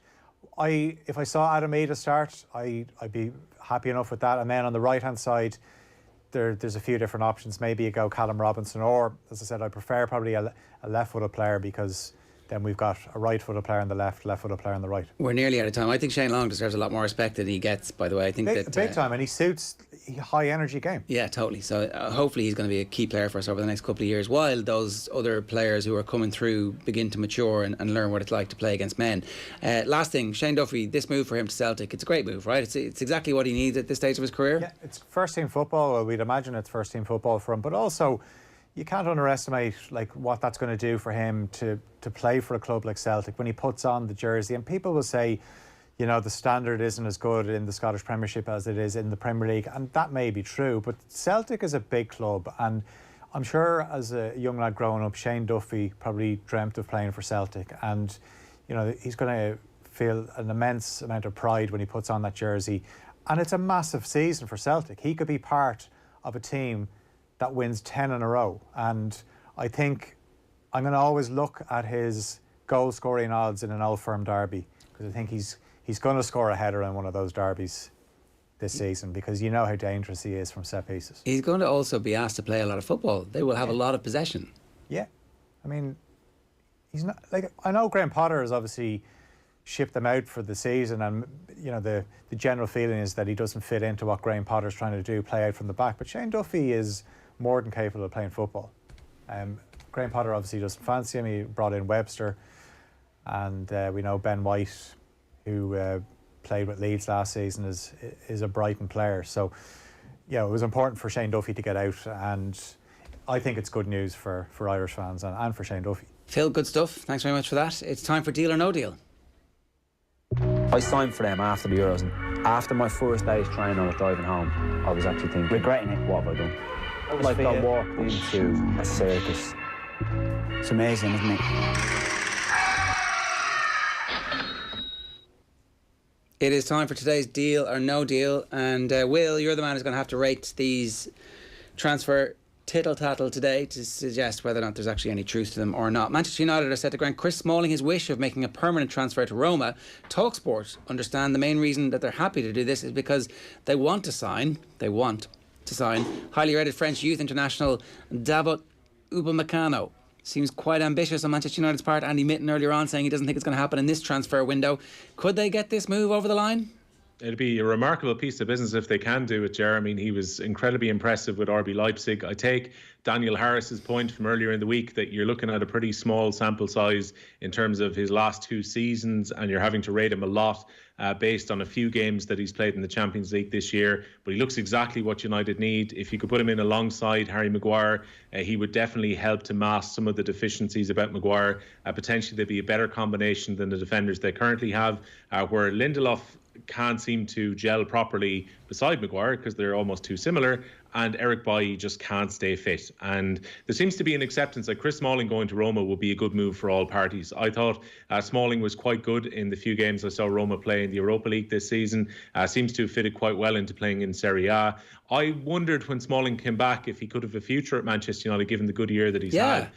But this would be an upgrade if they could get Upamecano in, because but wouldn't Smalling be an upgrade on Bailly? So, sell Bailly, send him out for loan this year, bring Smalling back. I'm very surprised clubs don't do this a bit more, where in the middle of a career, somebody just wants a little bit of a change of scene, you give them the change of scene, you bring them back and you go, okay, right, let's go again. Life is not a straight line for their flesh and blood, as Graham Taylor used to tell us every Saturday. I'm sure as well, Jared, that Gareth Southgate will be delighted at the prospect of Maguire and Smalling being paired together at club level, because even at the international scene, England are yet to kind of find the right partner for Harry Maguire. Whether that's Tyrone Mings or not, we're not sure. Mings kind of had a drop-off in form in the second half of the season with Aston Villa, finished the season out reasonably okay when their defence improved after lockdown. But is Mings the long-term guy beside Harry Maguire, or could Chris Smalling come back into contention given how well he's played in Serie A in the season just gone? I think it wouldn't be the end of the world if Manchester United end up with Chris Smalling on their books, but they need to try and get rid of some of those centre-backs. It's remarkable to think that Marcus Rojo is still there burning up contract currently, and so is Phil Jones, and Phil Jones signed a contract extension just a couple of seasons ago. So I think they have to make a decision on that one, but if they can get that signing in from Leipzig, I think that will be a massive upgrade on their defence. Andy Mitten said 5 or 6 need to go. Who are they? So Rojo's one. Rojo's definitely one. I think Phil Jones, if they could get rid of him, they need to get rid of one of the 3 goalkeepers, whether that's putting them out on loan. I think Sergio Romero probably has to leave the club. Then you've got decisions to make on that midfield. Again, with, as we mentioned with Andy earlier, with Van Beek or De Beek coming in, do you need Fred and Matic do you need Mata at the moment? Like, they seem to keep Mata around, and obviously he has experience, but I would wonder about how much football Mata is likely to play. They're going to have to make a decision on Pereira, how much he's going to be in the team or not in the team. I'm sure not too many United fans would cry if Jesse Lingard was to leave. He's useful for the homegrown in terms of registering your squads for Europe, but outside of that, Lingard is pretty pointless in this. I would imagine that Ighalo leaves the club in January because they're surely looking for an upgrade upon that. So that's half a dozen players before we even start digging down to their squad. Yeah, I think you got eight or nine there. And look, Fred apparently has no intention of leaving Manchester United this summer, despite the imminent arrival of Donny van de Beek, according to reports. Are they going to have a few too many players in midfield, and who will actually miss out? Or do they all get to play a load of games? Well, Solskjaer seems to like Fred quite a bit. Like, I would think if someone was going to leave between Fred and Matic, and I take the point that Fred obviously has more financial value if United were to selling him on, but United generally don't need a specified shielding player all that often in the games that they play. So I wonder if some kind of offer was to come in for Matic, if they would be more tempted to sell him than Fred, who's put in good performances, albeit as a kind of an all-action midfielder as opposed to being a purely defensive one in some of these big games. He's had big games against Liverpool, Man City. I think they'd probably like to keep Fred around, but the midfield obviously changes direction now that they brought in another box-to-box player, where Pogba's technically box-to-box, and I'd imagine that Fernandes will want to play up around the fringes of the box and try and support the attack. Look, maybe depth is what they need, but I wonder about the balance that they have in midfield at the moment. I'm pretty sure Matic signed a new deal relatively recently as well. I'm just trying to check his contract. He signed an extension, and maybe it was just because he would have been free. Yeah, so he's there until the end of the 2023 season, at which point he'll be 34. So it looks like Matic might be the player that they play in all of their League Cup games, all of their FA Cup games, and 15% of league games. And then you kind of use the constellation of everybody else to make sure that you manage their minutes with some proper periodisation. So like Scott McTominay will come in there, Jared, to play some games if required in that position too. But they've obviously upgraded their midfield quite a bit, and they've been crying out to do that for quite some time. Yeah, that's a good point. Chelsea, Kepa is reportedly set to stay and fight for his place, according to the Telegraph. Can there be any future for him at Chelsea? The snub in favour of Willy Caballero at the end of the season seemed pretty ominous. Yeah, look, to be fair, Willy Caballero is nowhere near good enough for Chelsea. If Chelsea have aspirations of pushing on from being just inside the top four to trying to challenge Man City and Liverpool, Willy Caballero will make mistakes and he will cost them points and probably get them knocked out of a cup. The problem is that Kepa looks entirely shorn of confidence. He does not come out to claim the area around his box at all. I think that's been a big part of why they've had problems defending set pieces. I'm sure if Chelsea could, they would try and tempt Jan Oblak away from Atletico Madrid, but we are getting closer to the start of the Spanish season. Jan Oblak did admit after they were knocked out of the Champions League that he is considering his own future. He would probably cost somewhere in the region of what they had to pay Athletic to sign Kepa in the first place, around €80 million. But I think if Chelsea were to spend, and they're going to go over, say, the 300 mark, signing Oblak, if possible, to try and replace Kepa would be a huge move for them. The problem is I'm not sure exactly where Kepa goes. Well, I don't know what you do with him. Do you send him on loan, pay half his wages, send him to Italy, send him back to Spain, hope that he gets some form, and then hope that you can, quietly give him away for nothing at the end of that loan deal, or hope that somebody pays you 10 million for him and he takes some kind of... what do you do when you have... This is the Alexis Sanchez situation, except... almost a bit worse, because you made such a big song and dance about this guy being somebody. Or do you try and is it a reclamation project? Yeah, the thing is, Jeff, where do you send him? Like, nearly all the top teams in Europe have really good goalkeepers currently. PSG, maybe of the very elite, might want to look to upgrade on Keylor Navas, but he's still a good keeper. Aside from that, all the super clubs have got top stoppers at the moment.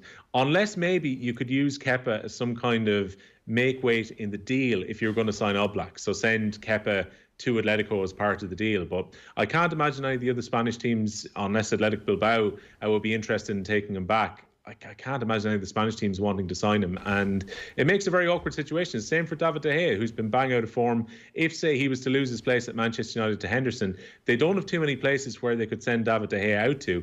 And it's remarkable to think where Spain had just an embarrassment of riches in goalkeepers in recent times.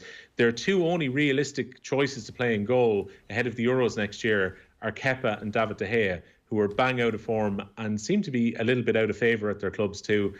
Ole Gunnar Solskjaer seems to have a little bit more faith in David De Gea than Kepa has from Lampard currently. But both players no guaranteed starters for their clubs in the current season. No, you feel like De Gea has a short enough rope at Manchester United. This is a story that I just don't really fully understand. Paris Saint-Germain have made a bid of 25 million plus 5 million in add-ons for Hector Bellerin, with Munich, Bayern and Juventus also interested. He's only 25.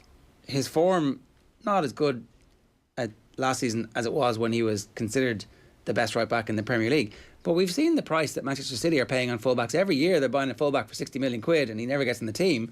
Why is Hector Bellerin 25 million plus 5 million add-ons? I'd be shocked if Arsenal sold him, Ger, especially at that price, and even if the price was double that, because Arsenal aren't blessed for options over on the right-hand side. They had to play Suarez after the signing from Southampton, a right back. I know they've got some other players who are, like, say, midfielders that can convert. We'll see if Maitland-Niles is at the club at the end of this transfer window, with Leicester and Wolves potentially looking at him. You can play Callum Chambers over there. You can play guys that aren't natural, say, at right back, while Bellerin is one of the few players that can actually add a little bit of width and stay down the touchline on the right-hand side.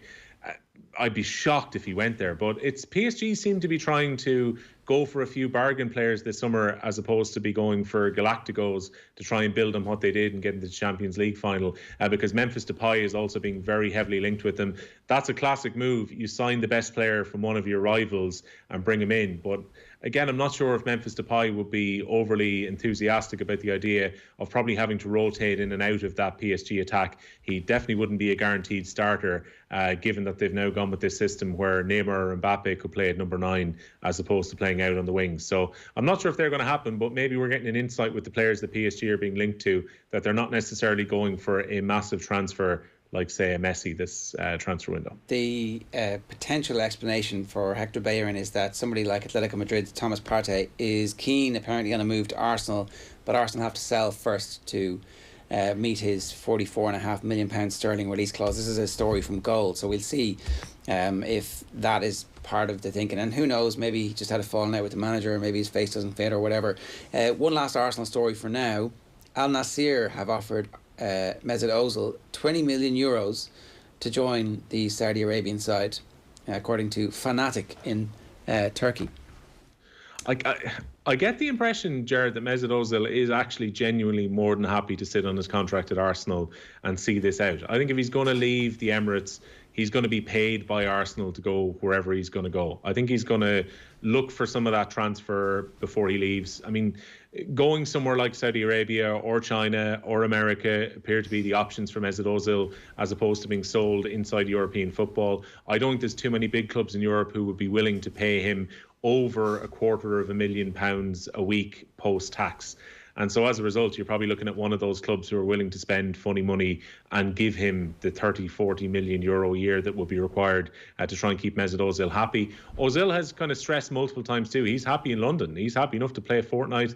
Kind of loyalty works both ways on this one. When Arsenal signed him on that contract, they were shouting about the fact that they had tied down Mesut Ozil's future into his 30s. Then he falls out of favour. He'll say, look, I've got a contract with you guys. I'm more than happy to sit around and watch this one sit out. But the awful shame, because I was talking to Damien Delaney and Off the Ball about this a couple of weeks ago, is that Mesut Ozil is not playing first team football currently. Like, it's our loss that he's playing Fortnite as opposed to terrorising defences. Yeah, I mean, maybe Arsenal could pay him most of the money and let him play for somebody else, and they pay some of the money, and it's better for Arsenal not having him stinking the joint up.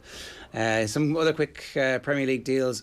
Everton have agreed to sign James Rodriguez for a 3-year deal. Is this what Everton need? Another slightly flaky, past his prime, very expensive player?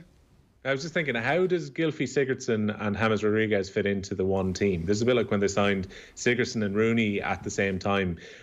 James Rodriguez is almost a symptom of what's happening with the likes of Barcelona and Real Madrid at the moment, Ger. They become a Galactico at some point and they're signed for a huge amount of money. They then fall out of favour at a big club and then they're not able to sell them on. So what happens is they almost end up loaning them out at fees, like they did with James Rodriguez when he went to Bayern Munich for 2 seasons, like Coutinho did when he went to Bayern Munich from Barcelona, taking a small amount of that transfer fee back with the loan fees and then allowing them to run their contract down and leave.